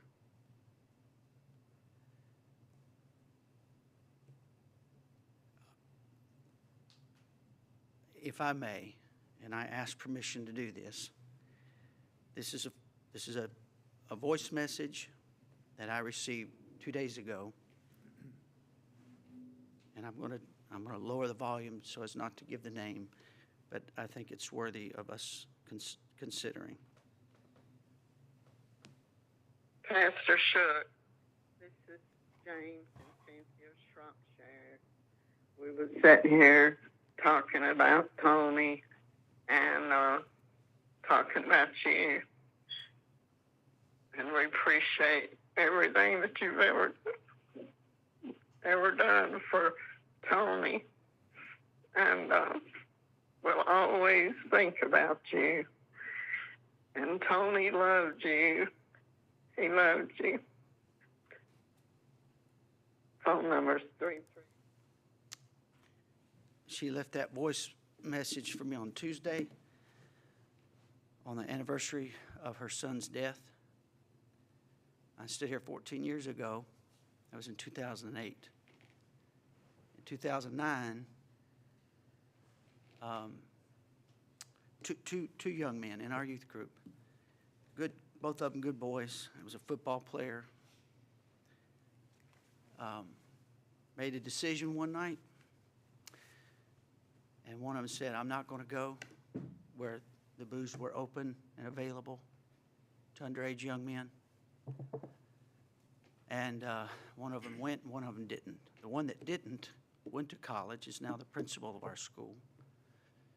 The one who did go, that's his mother that left that voice message for me on the anniversary of his death 2 days ago. The last thing I did before I walked in this building was call her on the phone, ask permission to play it. She said, yes, if it will help keep the alcohol off the streets, absolutely. But he went, and it was available. He was underage, and yet nobody made him do it, but he did. And he drank, and he drank too much, and he got on the hood of a car, and car surfed, and he was thrown from the car and crushed his skull on the asphalt. He didn't die immediately. It dragged on and on and on. And that's his grieving mother 14 years later. We don't need the alcohol in the streets, folks. We've got it in the buildings already. The children that we pick up on our Sunday school buses for the last 26 years walk up and down those streets. I want your businesses to thrive. I'm glad we have the restaurants that we have. I have nothing personal against you folks who make your living this way. But this is the part, with all due respect, that we have to deal with. This is what we deal with. We deal with the aftermath. There's no revenue. I'm not looking for revenue, but there's no revenue for us. There's no revenue for these broken families. But this decision will have real-world consequences in families and in homes, and I just implore you to consider that. Thank you. Thank you, Dr. Shook. Let the record show that that was Pastor John Shook from Bayless Grove. I'm sorry.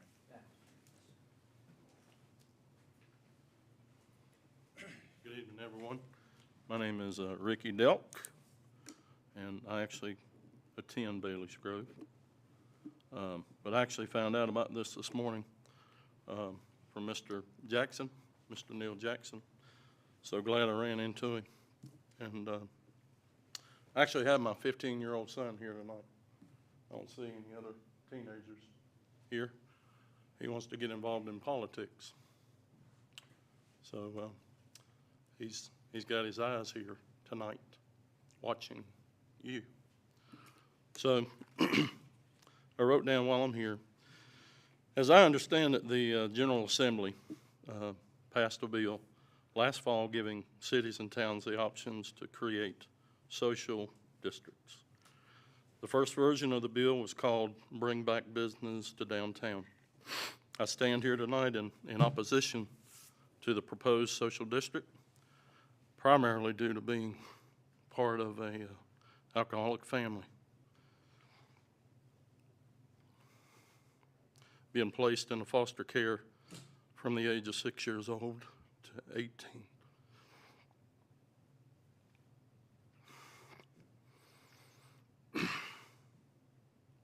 I apologize. I experienced firsthand the abuse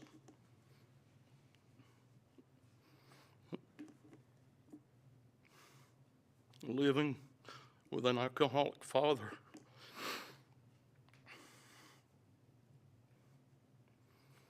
I was a guardian ad litem for Randolph County. I represented several children whose lives were forever changed because of their parents' addictions to drugs as well as alcohol. My own father became an alcoholic with his first drink, which was a coffee royale he received as a sailor. I'm also a part of the jail ministry for my church, and spending time with over 200 men, they would be the first to tell you not to do this. And Mr. Bill, I hear your name quite a bit in that jail. Even the guards have told me that all those men are different when they're not under the influence. Sure, more goods could be sold, but at what cost? So therefore, I propose we remain a city of uniqueness rather than inviting potential problems. I see before me tonight a group of very wise individuals. I noticed that in everything that's gone on tonight. And it's an honor to be in front of you. And I greatly appreciate your consideration. Thank you. Thank you, Mr. Delk.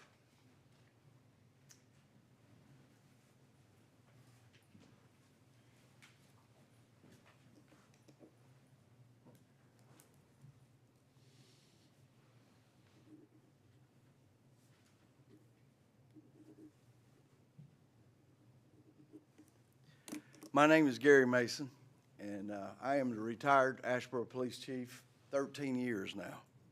So I'm getting old.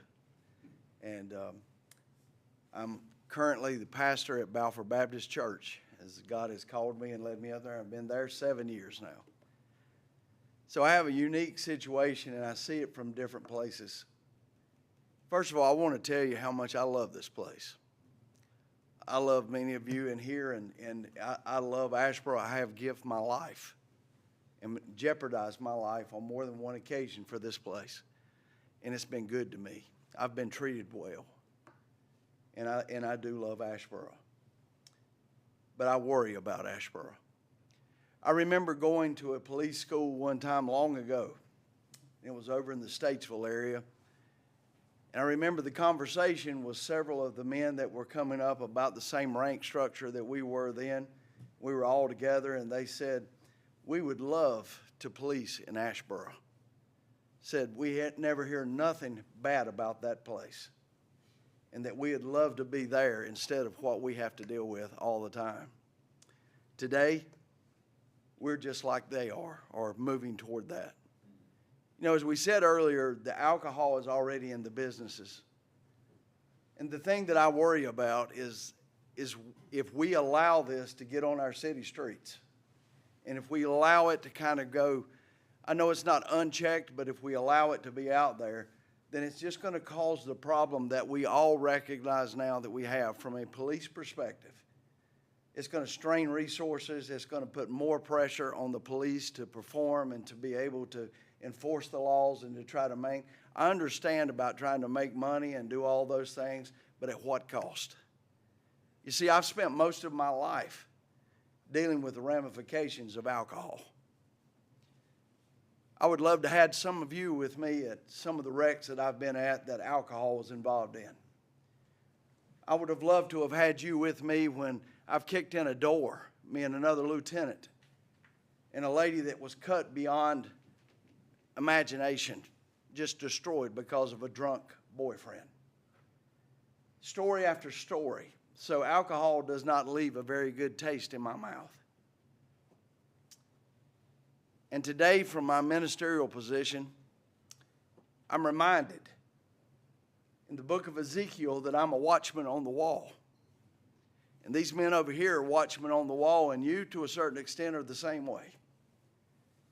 And if we do our job, we cry out and we call out and say, we can't have this. We can't allow this because of the welfare of our people.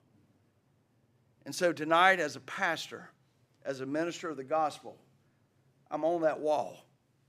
I used to be on that wall with a uniform on. And we tried to do our best to do the best job we could for the city of Asheboro, to protect its citizens. But I'm telling you, folks, the whole fabric of our society is falling apart. Sin is becoming rampant everywhere, even in Asheboro. I don't have to recall different calls and situations we've had recently. I have not talked to Mark Lineberry about this. This is totally me.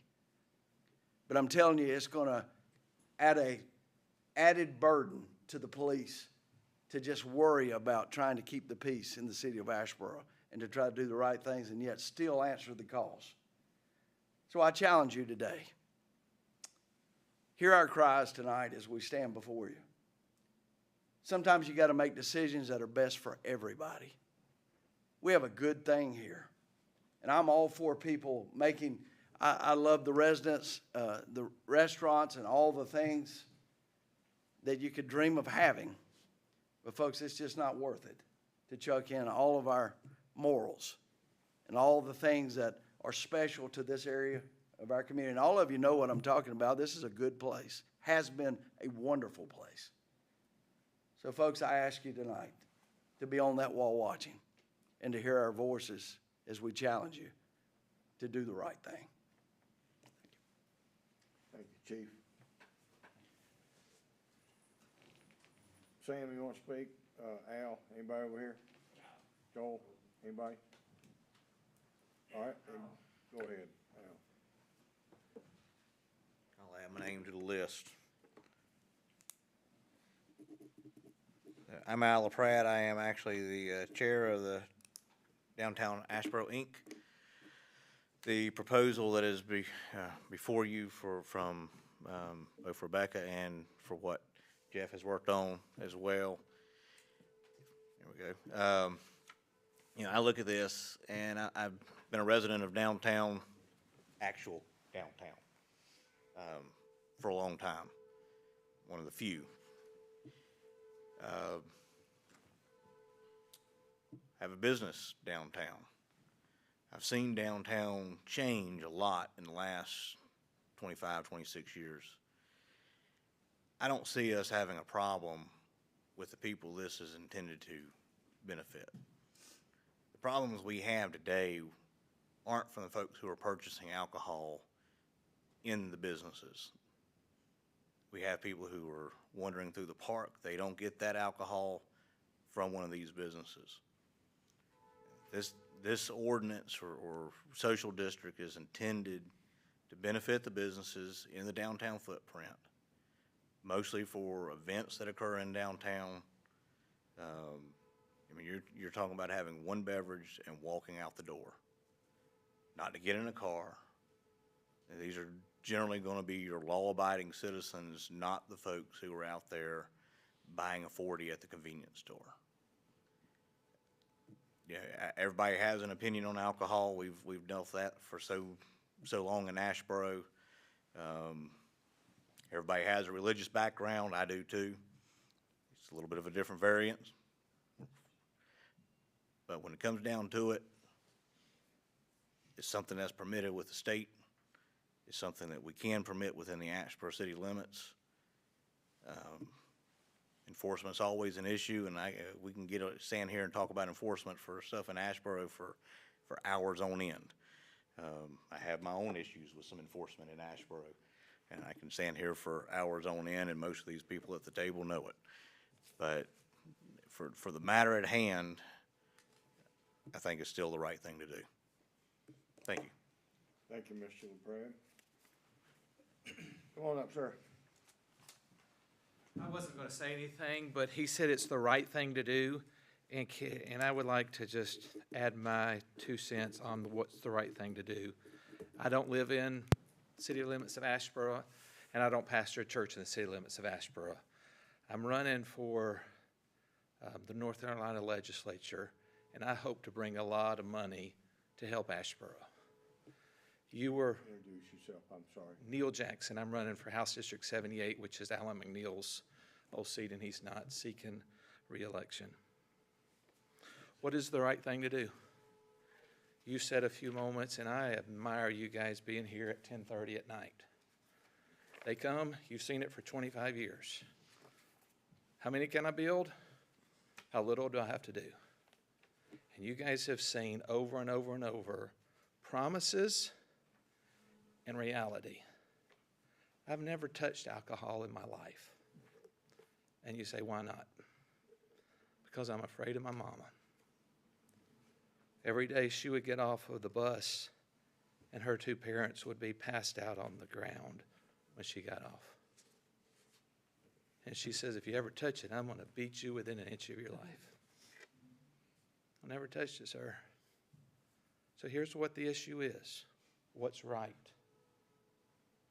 You have what God says. Wine's a mocker. Strong drink is waging. And whoever is deceived thereby is not wise. And you have what Greensboro says, what Kernerville says, and it says, this will be good for Asheboro. The greatest need of Asheboro is the blessing of God Almighty. And I encourage you, we don't want all the problems of Greensboro. We don't want all the problems of Kernersville. We desperately want the blessing of Almighty God. And we're going to prolong, push it off for 2 years. Look at Chick-fil-A. Everybody says, no, you need to be open on Sunday. And they say, no, the blessing of God is more beneficial to us than what all of the secular people say. We'll try God. Try Him for a year. Push this off. I encourage you, table it for 2 years and say, God, if we don't do this social district, will you bless this district abundantly and prove yourself to us? I promise you, God will not be found a liar. He will bless this district a whole lot more if we do not bring alcohol to it. Sure. Michael. I wasn't going to say anything, but I cannot not say anything. And the scripture that was just working in my heart, Michael Trogdon, our pastor here as well, is that very scripture that wine is a mocker, strong drink is raging, whoever is deceived thereby is not wise. I'm just looking at the parameters, and I thought about when my daughter was at school in Hampton, Virginia. On one particular trip we came back.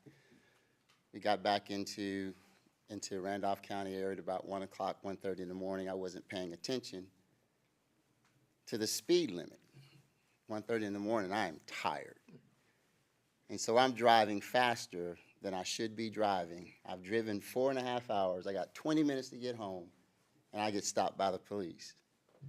Because even though the sign says the speed limit is 65, that sign has no power to enforce itself. So you can put parameters anywhere, but just because you have parameters don't mean that parameters are going to be respected.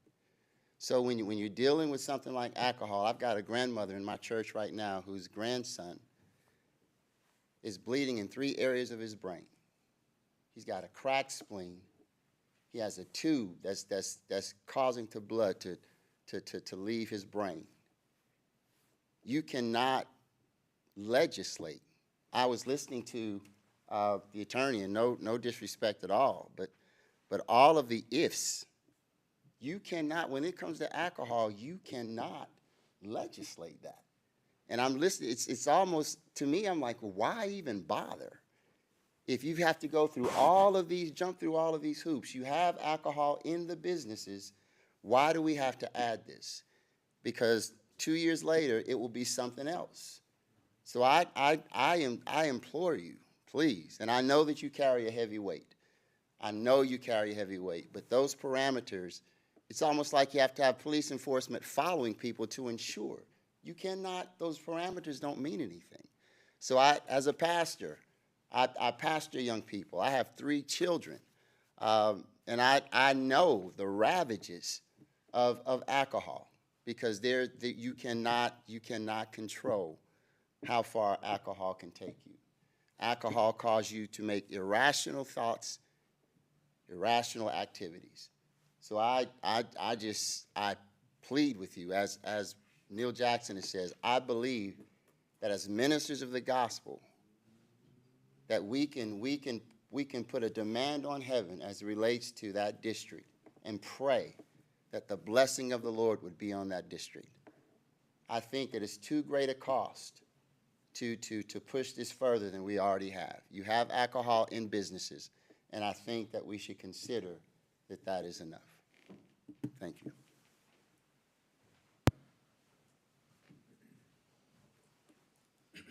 I too had not planned to speak. My name is Bryant Madron. I pastor Browers Wesleyan Church off Mack Road. I've heard a lot of things covered here tonight, but there's one question that I've not heard answered. That question is why? Why are we even considering developing a social district? Because Greensboro did, and we like the catchy phrase, the borough. Do we want to be called the borough too? I don't understand. Is it because the General Assembly has now passed a law that we have this opportunity?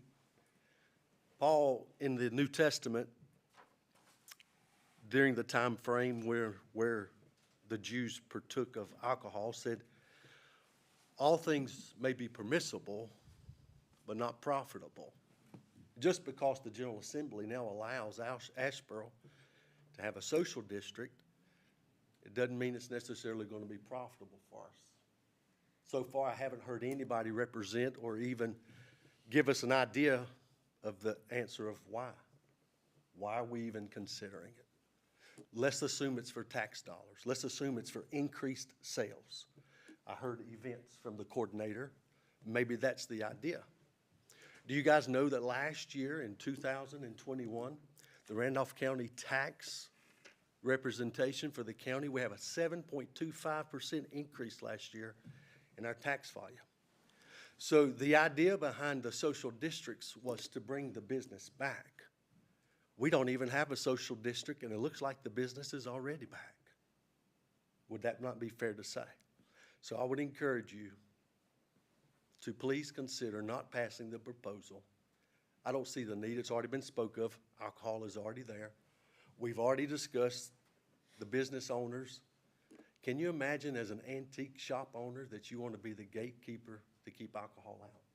Now, unlike Mr. Jackson, I'd love to stand before you and tell you I've never touched alcohol. At the age of 15, I was taken in for drunk and disorderly. Been around it all my life until the age of 24, when I decided to repent and turn my life around and quit drinking. After a night of a fifth of Crown and Coke, I decided it was enough. That it was time for me to get my life on the right track. So I, too, have been in that block as a patron, not as a pastor. I understand that a sign, it won't stop an intoxicated, inebriated person. And if any of you on this panel consume alcohol, you know that it won't either. So tonight I ask you as a pastor, as a business owner in Randolph County, please consider not approving the social district. Thank you for your time.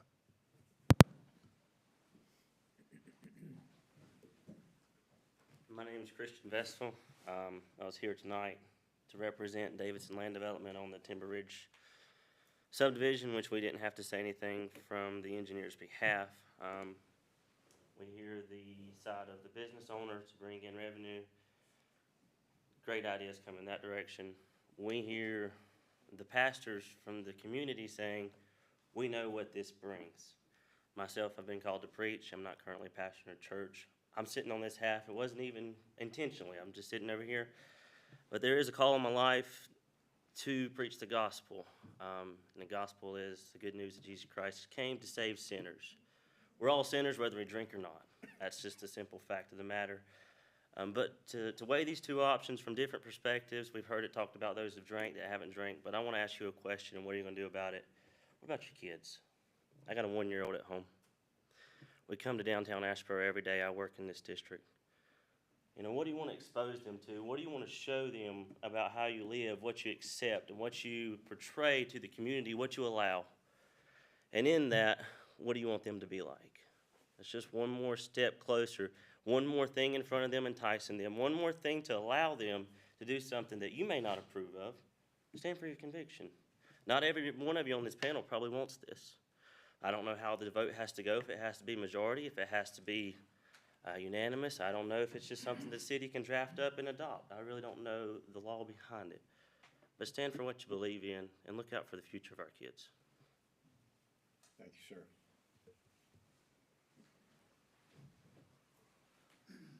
My name is John Serva. I'm not a pastor. I am a follower of Jesus Christ.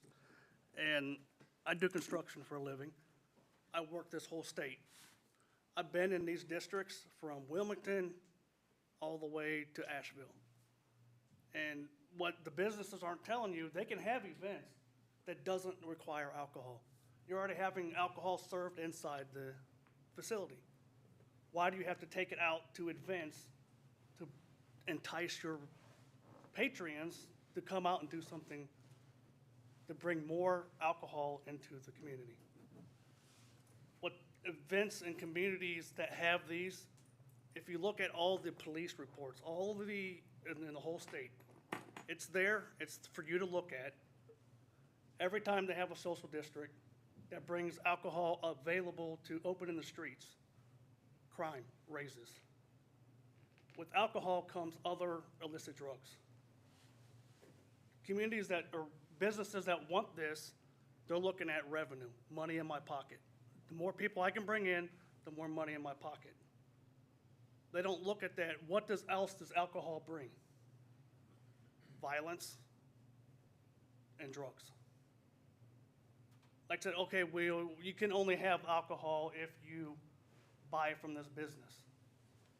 It's like he said, speed limit sign's only gonna do it if you obey by it.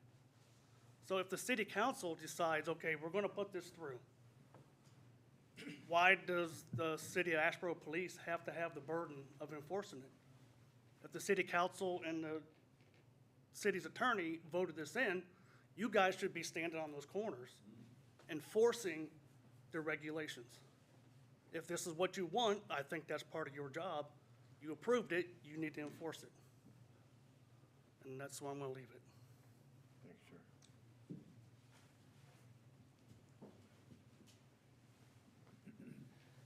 sir. Joel McCloskey, co-owner, CEO of Four Saints Brewing Company, vice president of DAI, serve on a number of different boards. Father of an 8-year-old, father of a foster 8-year-old, grandson of an alcoholic, son of a pastor. That's part of my story. I look at this social district, this opportunity, and I think about a conversation that I had just last week with a developer, and I agree some of the difficulties we have with the developers coming into towns, recognizing our need for housing, recognizing our need for workers. This developer was looking for places to build residential areas for the jobs that are coming to Randolph County.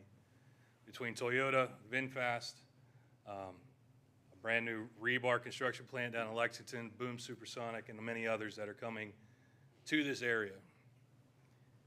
As we were walking around downtown Asheboro and talking about what is great about Asheboro and the opportunities that are here and why I believe people should move here, because of the kinds of communities that we have, because of the kind of council that we have, the mayor, city manager, explaining to him why we chose to stay where we did here in Asheboro. One of the questions he did ask about was the social district. I asked him why he was concerned about that. He said he wasn't concerned about the alcohol, but he knows that with these other areas where this is an opportunity. The question is do we want people moving into our area to develop residential spaces for everybody, for people that are going to fill your pews? for people that are going to fill our schools and fill the city jobs. It's not necessarily that they're going to be drinking. It's about being able to offer opportunities for developers to want to be here, to create spaces where more great people can come in. Not everybody here on this council is going to be here forever. I'm not going to be here forever. But being able to offer that opportunity for that type of a workforce, for people to fill these seats, having those people move into this area to make our community greater is the most important thing. To me, it's not about the alcohol. That's part of my business. I've had some of those ravages myself.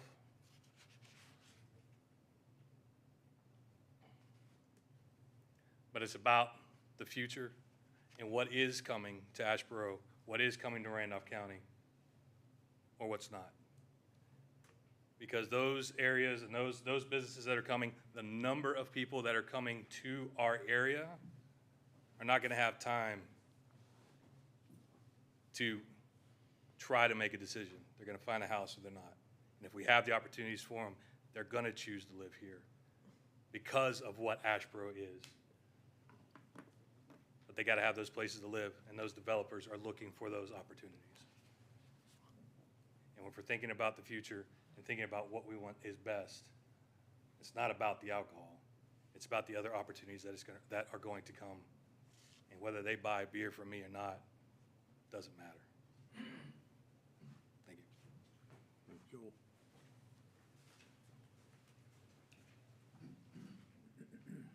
My name is Jonah Serva. I live in North Asheboro, and I was prepared to speak tonight. I'm going to write my name down real fast.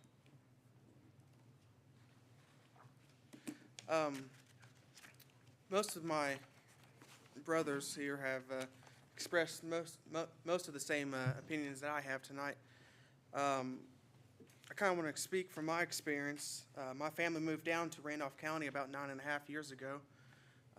One of the things that drew us to this area was that Asheboro, in particular, was known to be a family-friendly place. It was known to be welcoming to bring your kids down the street and play in the parks and have events where you don't have to be worried about are they going to be exposed to certain things.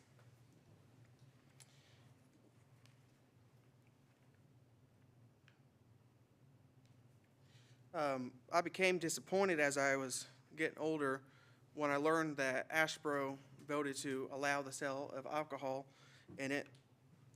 Because I grew up, I was born in Ohio, I grew up, my entire family on both sides are still alcoholics and still drug addicts, and I've witnessed as more and more of my cousins have been exposed to that over time, how they have also fallen into that same temptation of destroying their lives. It seems to me that since the introduction of alcohol in Asheboro, you look at the statistics that come from the police department, and there is a rise of crime, of drugs, of sex trafficking. Gangs have become more emboldened lately, as just this past week there was a fight at our Asheboro Middle School and High School because of the gangs. You look as alcohol has become more and more prevalent. Of course, it's my opinion at the time, as it's destroying families.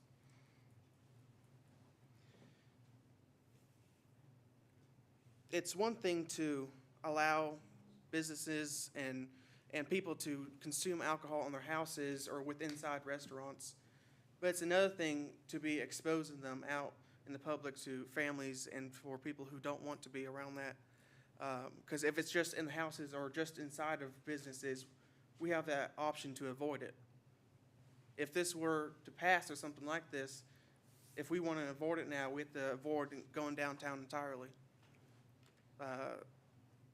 I'm a youth pastor at Balfour Baptist Church, and several of my youth participate in an organization called Randolph Youth Theater Company, and they perform out of Sunset Theater that's right there in that district. In fact, I'm going there tomorrow night to watch one of my youth perform in High School Musical, the musical.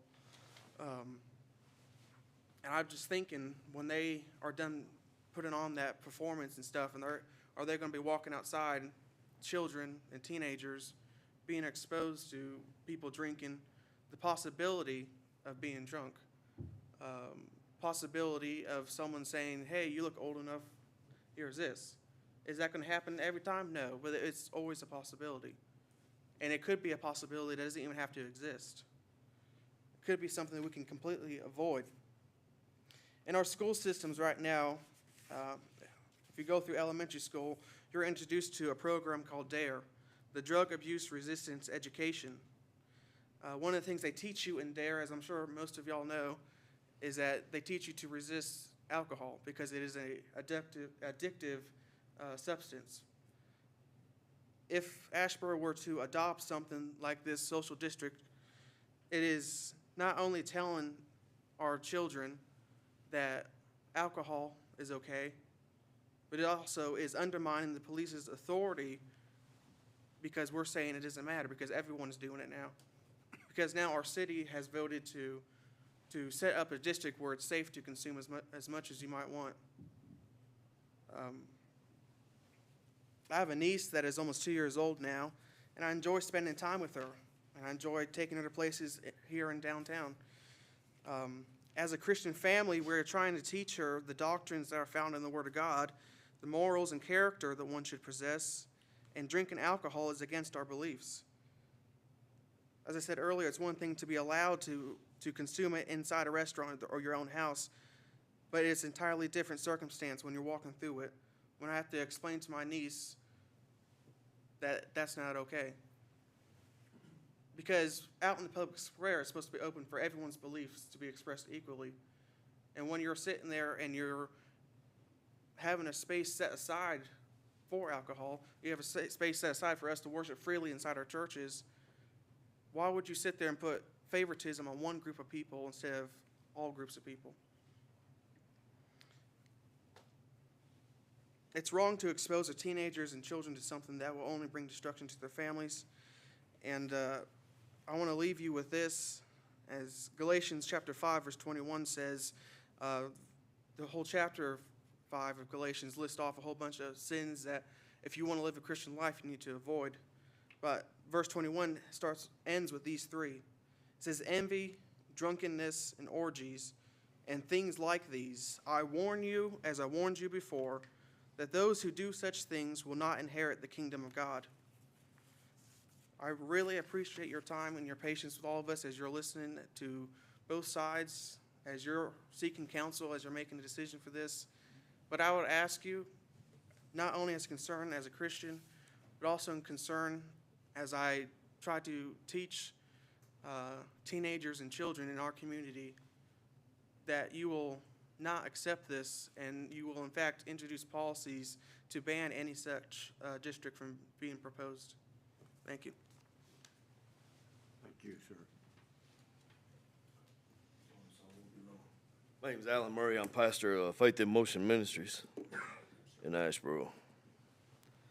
I was one of them, I wasn't prepared to say anything. This is my first council meeting. I honor you people for doing what you do. It's a lot. I was thinking about what was said about, brings more people into the city, brings more people into the town so it can fill our pews. And it's not about the alcohol, it's about the revenue and this, that, and the other. But I got to sitting there thinking, it's almost like me telling somebody, no, just come on to church. It's not about God. It's not about anything else. Just come on in and just fill the seat, fill my offering plate, and it's all good. Me personally, I don't care if my pews are full, my offering plates are full. I don't care. That doesn't bother me. I want people in there that's searching God and seeking something better for their lives. And I was thinking about you just wanting to do things downtown, like you did something for St. Patrick's Day, and you possibly want to do an Easter egg hunt. So my thing is you're going to have a bunch of grown folks running around hunting Easter eggs, right? Yeah, and, with kids there with them, just walking around and drinking for all day, and I just don't see where that leads anything. Why not do events without the alcohol? Why not do things without it? You don't need that to bring people in. And another thing, I don't think it's going to make anything any better to bring more companies here because we can't fill the jobs that we have now. So why do you need it? I'm with him. Why? The why hasn't been answered. There's no purpose in it and no need in it. Thank you, guys.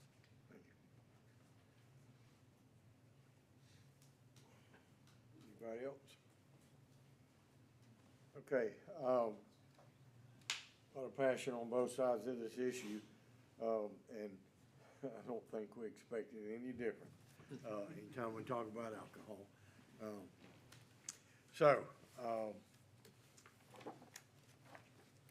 We do need to take a vote tonight on the misdemeanor, just in case we decide to approve this and have two votes. It is, and the subject matter needs to be voted upon, and really, I need guidance as far as how you want the ordinance revised, corrected, or if you don't want it to move forward at all. You know, I'm just looking for guidance, and use the motion to do that. Give us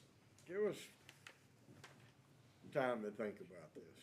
If you don't mind, if you want to have a vote right now, I've already got the excellent suggestion from Councilmember Burks over subsection E, adding each day to say if we can change that at a minimum. I don't, and if you want more time to think about it, that's certainly understandable. I've heard one definitive change I know that I need to make, and I'm open for any others. May I just make one quick? If you come up to the microphone. Absolutely. As I'm quite aware of the wordy sign that you're referring to, could we suggest daily instead of each day?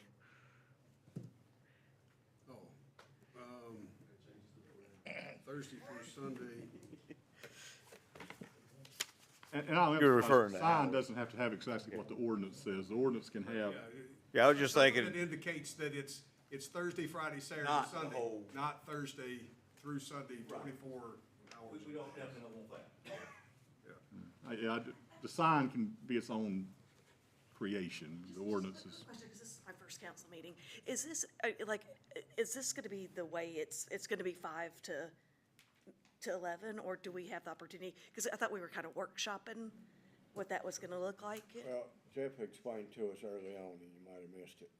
We need to take a vote tonight because one part of this ordinance requires two votes. Okay, If we're gonna do this, a vote tonight and a vote next week, the next month, gets us at least started before July or August. okay, gotcha. It's the enforcement part that takes. It's the to create a misdemeanor part misdemeanor. that he Takes was 2 votes. explaining requires two votes.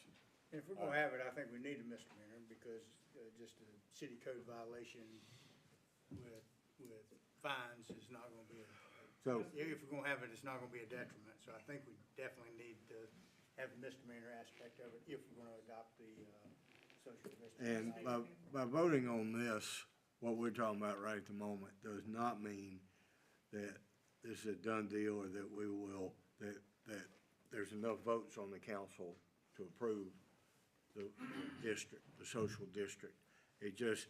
Jeff just, in the interest of moving forward and not making it Christmas or July or Labor Day or whatever, if that we start the process with the misdemeanor vote tonight. And if I may add, just for what I hope is clarity, not to, is just one motion could simply be that someone moves to direct the city attorney to correct subsection E to make it each day and instruct the city attorney to bring the ordinance back for your further consideration and you pick the date, whether it's the May meeting or not. That can be that simple. All right, we'll have that motion just a second. Yes, sir. We're talking on misdemeanor if a patron buys an alcohol drink and goes past the line, right? Yeah, or goes to his car and refills it and comes back, or So, violates whatever this social district rule is. so wouldn't the supplier that supplied that patron also receive a misdemeanor because their patron went past the allowed spot for them to drink? No. No, yes? No. Why? No, Because they didn't violate the law. But if we didn't have a social district, there would be no law to violate. Well, yeah, I mean, you're right about that, because you wouldn't be allowed to walk out of the bar or the restaurant with But the if, drink. if a patron right now. We're haggling over something here that's not germane right at the moment. It's been a long night. All we're doing now is giving the staff attorney direction on coming back to us with whatever we expect him to, you know, to improve whatever ordinance is written for us to have something concrete to consider. Because what we've got in front of us now is a rough draft. So, May I ask a question, Mayor? yes. So, we're not gonna have a workshop or anything about the additional things in the ordinance. It would come to us next month, and we would vote on the wording of the ordinance. Maybe or maybe not. Okay. I mean, I would just express, I understand that this is something that people are interested in doing. I don't feel comfortable hurrying it like that. I understand that too. And I certainly don't want to give anyone the impression that we're voting on this because it's a done deal, because it's not a done deal. We can come back between meetings and talk about it. Well, you know, and each one of you have a month to go and actually have a conversation with the manager and the staff attorney to express your desire or concern about individual parts of this ordinance. And once the ordinance is hammered out by input from what we've heard tonight, what's been requested, and what you share with the attorney, once the ordinance is hammered out, then maybe there's not enough votes to pass it. And, you know, the question that was asked 2 or 3 times over here was, why? I think the bigger question is, what's the upside? What is the actual upside to us doing this? And that's been the question that I've had people on the street say to me, so, you know, what's your upside to this? Is there enough upside to offset the downside? So that's my concern. But if y'all don't want to vote tonight, that's fine with me.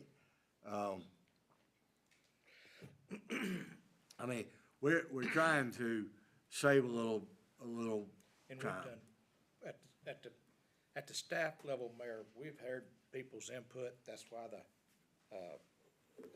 staff's report to you tonight, the hours are different.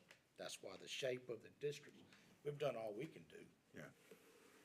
Just And now you need to hear from the council, and the best way to do that is conversation, direct conversation, unless we want to schedule a workshop, actual sit around the table and discuss every part of this and the ramifications of each tenant in this document. Or, That's a question. or as you guys are sitting here telling us, just stop it right now. I mean, that's what you're asking us to do, but I think in all fairness to Downtown Asheboro Incorporated, we have to at least consider a completed and final draft document. You know, John, go ahead, sir. To be clear, we're deciding on what the penalty will be if we decide it's a good idea. Okay, that seems presumptive from where we're sitting. Should we decide if it's a good idea and then decide penalties? Maybe I'm misunderstanding. It's a quirk of the law. To establish a misdemeanor, you have to vote on something twice. Council has to vote on this once. So the establishing the misdemeanor to start that process doesn't compel the council to approve anything. It's just a quirk of the law, as the city attorney. Could the workshop come first? Let me ask you this, Jeff, what happens right now? I walk out on the sidewalk and I have an open beer. you're gonna be charged. With what? A misdemeanor? Misdemeanor, you're gonna be violation? charged with the exact misdemeanor we're talking about now as far as the city, because it's a violation of the city ordinance. So, do we have to specify that it is a misdemeanor, or is it, I mean, to This is, violate the city, I mean, to violate this particular provision if we should pass it? if, Or is it just to say any violation of the city code relative to alcohol is a misdemeanor? and you correct me if I'm making no sense on this, it'll be entirely my fault. The reason, your question is a great one, and the reason right now it's a misdemeanor if you go out there and violate the open container provisions in the city code is because a few months ago, we went through the process where I had you endure me giving you over 100 pages of ordinance and went through 2 readings of it. So the ordinance that is on the books is solid. That misdemeanor, it'd be the same misdemeanor for this. This would be a new provision and is simply a matter of equipping that whenever you, if you decided to move forward, that you could do it at a meeting and we'd have already had the consideration to cover the misdemeanor portion of it, whatever the ordinance ultimately says. But it's not a catch-all in like, just pick one, say, Article 118. A violation of Article 118 currently is a misdemeanor, and if we create a new subsection, do we then have to spell out that a violation of the subsection is also a misdemeanor, or is it under the catch-all provision? The way the actual state statute dealing with ordinances, not with the social district at all, reads is it just says each ordinance, if it's going to be a local ordinance with a criminal penalty, because the whole effort was to decriminalize, if it has a criminal penalty to it, it needs to be voted on twice. And well, it says it can't be adopted at the same meeting as introduced. If you look at another statute, which talks about ordinances in general, it says, what does it mean to say consider twice? It says if you vote on it, it's being considered. So my standard approach is just so that I equip the council to be prepared to act when you want to act, is that there are 2 votes. So if that way it's been considered twice, and it has a provision in there, and you'll notice this rough draft already says a violation is a misdemeanor. Right. So if you vote on this draft and tell me to fix it, you in essence have voted to say, well, we've already covered that we want any violation of this potential ordinance to face a misdemeanor as a sanction if you violate it.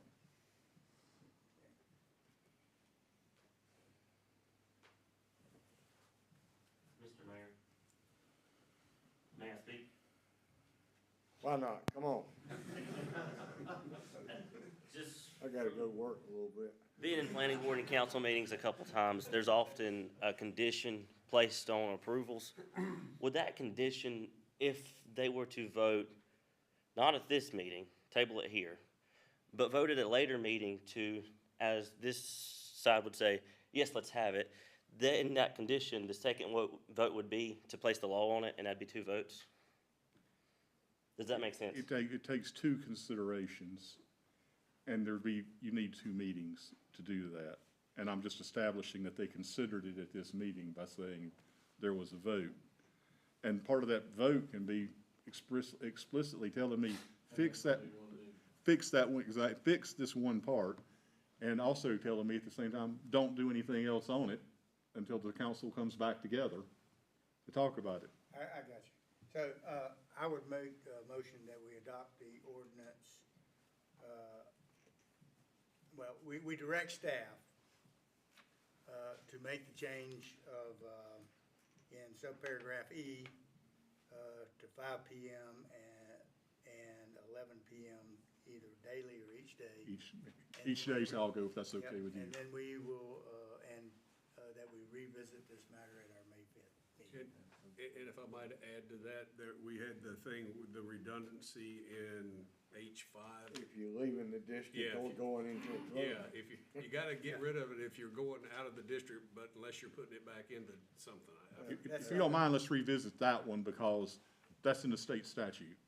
And so that language is coming directly from the state Neil, statute. can you fix that when you get? No, I'm just kidding. I'll work on it, sir.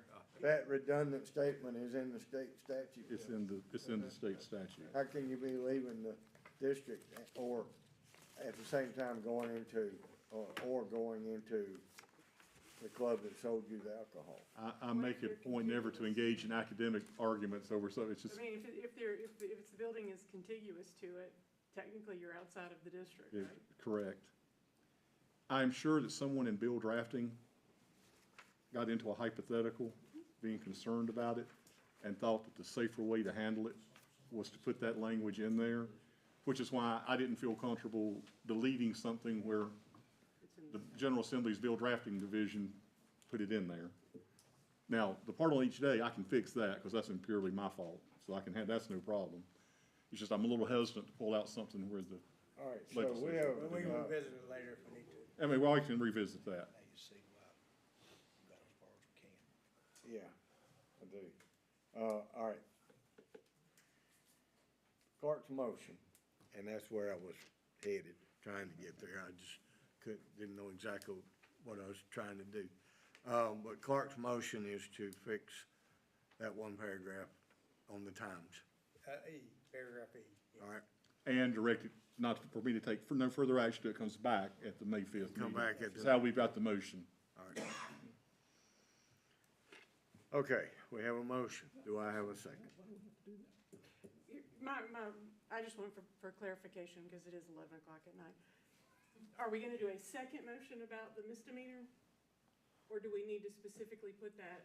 Would you that it would say, be- we're interpreting the motion to be that you're giving approval for me to make only one change at this point, and that is to correct subsection E. So that's the first consideration. of Okay, the I And just then- wanted to clarify. And then That to can be bring done it whenever back, that can be done whenever we may decide if we're gonna have, pass this or not. and then me to bring it back to you and take no further action other than that correction until you are prepared to consider it again at your May 5th meeting.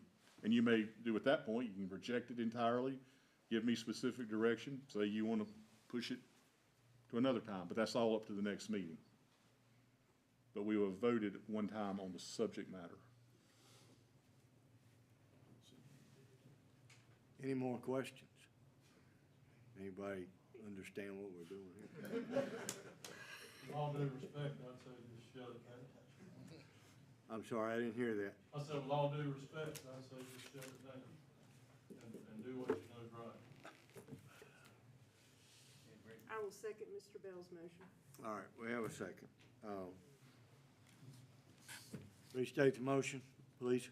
That we direct staff to make the alteration in paragraph E, and that we make no alterations to it, but that we will revisit consideration of the ordinance at the May 5 session.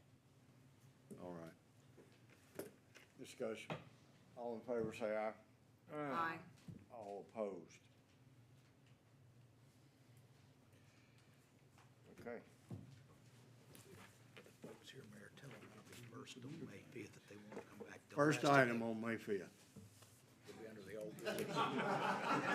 We will not make you sit here for another 3 hours.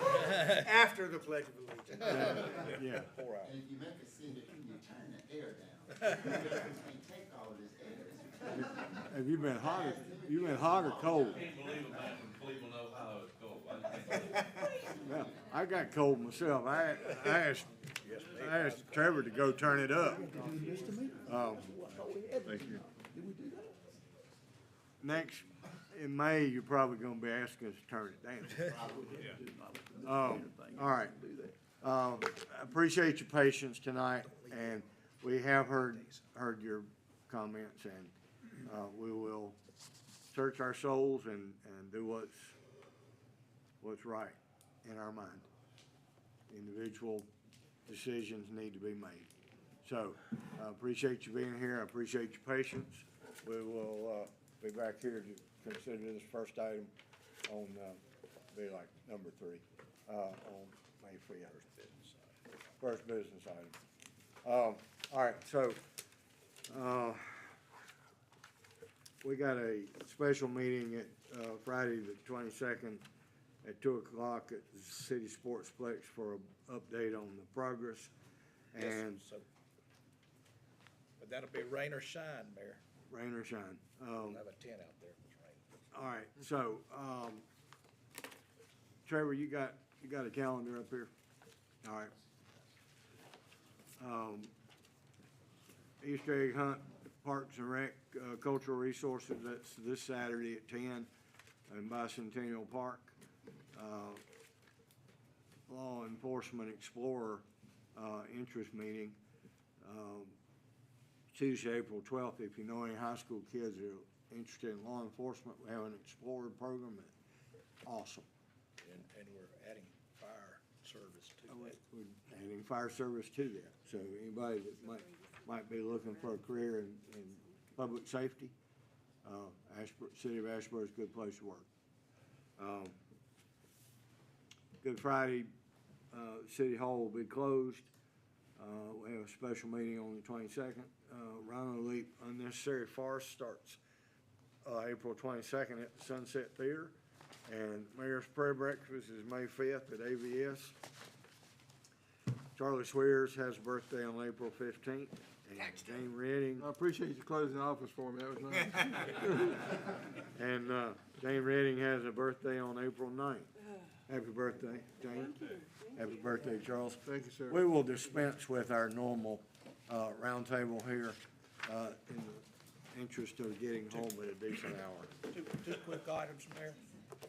The council and the city staff and the planning board had received some questions about signage for our zoning ordinance. So the planning board and the city staff will begin a workshop to come back to you with some perhaps enhancements to our zoning ordinance. And yesterday, for the council, for the public, at 11 a.m., the Toyota North America Fire and Safety engineers came to the Asheboro Fire Department to see what, obviously they're gonna have to have a fire department on their facility in Liberty area, and they came to model what they're gonna have after our fire department. And they were just blown away at the professionalism, our equipment, our facility. We didn't want to tell them the facility's 52 years old. We actually did tell them. But they were really, they were just. It was recommended by County Emergency Services that to see a well-run, well-staffed fire department, that they come see the city. So county set that up, and their three fire and safety engineers came and toured, and were very impressed with the chief and all of our equipment, our apparatus. They got demonstrations on the rolling stock, and because they're gonna have to build a station out there, either on the Toyota site or across the street from the Toyota site. And they're trying to recruit. Pardon? They're trying to recruit. They already are. Well, they were actually trying to recruit yesterday. We called them on that. But there's, you know, it's not often we get a chance to talk to leaders such as yourselves. We hire young people in our police and our fire who are currently working other jobs, maybe have kids or have to work and can't go to school, or try and go to school at night and get their certification for basic law enforcement or fire service. We hire them, send them to school, put them on payroll so they can get that schooling without doing it over a course of 5 or 6 years. It's a great program. We got great police officers that we started that with, and we're doing it now with the fire service. So if you know somebody in your church that wants to be in public safety, municipal public safety, but they're having to work and can't go to school, can't afford to go to school, or don't have the time to go to school, we can fix that. So would recommend that you send them to talk to our police or fire service people. We do actually hire them, put them on payroll, and help them go to school. I'll announce it Sunday. On where our uniforms. I won't even use an officer, but he's there on Sunday too. So it's a great program, and you guys have the ear of a lot of young people that might benefit from that. And certainly we could benefit from it. right now, basic law enforcement classes are not full. With all that's been going on in our country over the last 2 or 3 years, it's not, people have just, Historical low unemployment rate. yeah, and we're having trouble finding good qualified candidates. So, this is a way we can find the candidate and help them through a difficult time and get them gainfully employed in something that they're really interested in doing. Got a career ladder, make a whole career. So, right, Byron? That's right. So, thank you very much. I appreciate your patience tonight. I'm sorry it took all night. We are adjourned. Byron? Sorry for warning you. No problem. Go have a good evening. Thank you.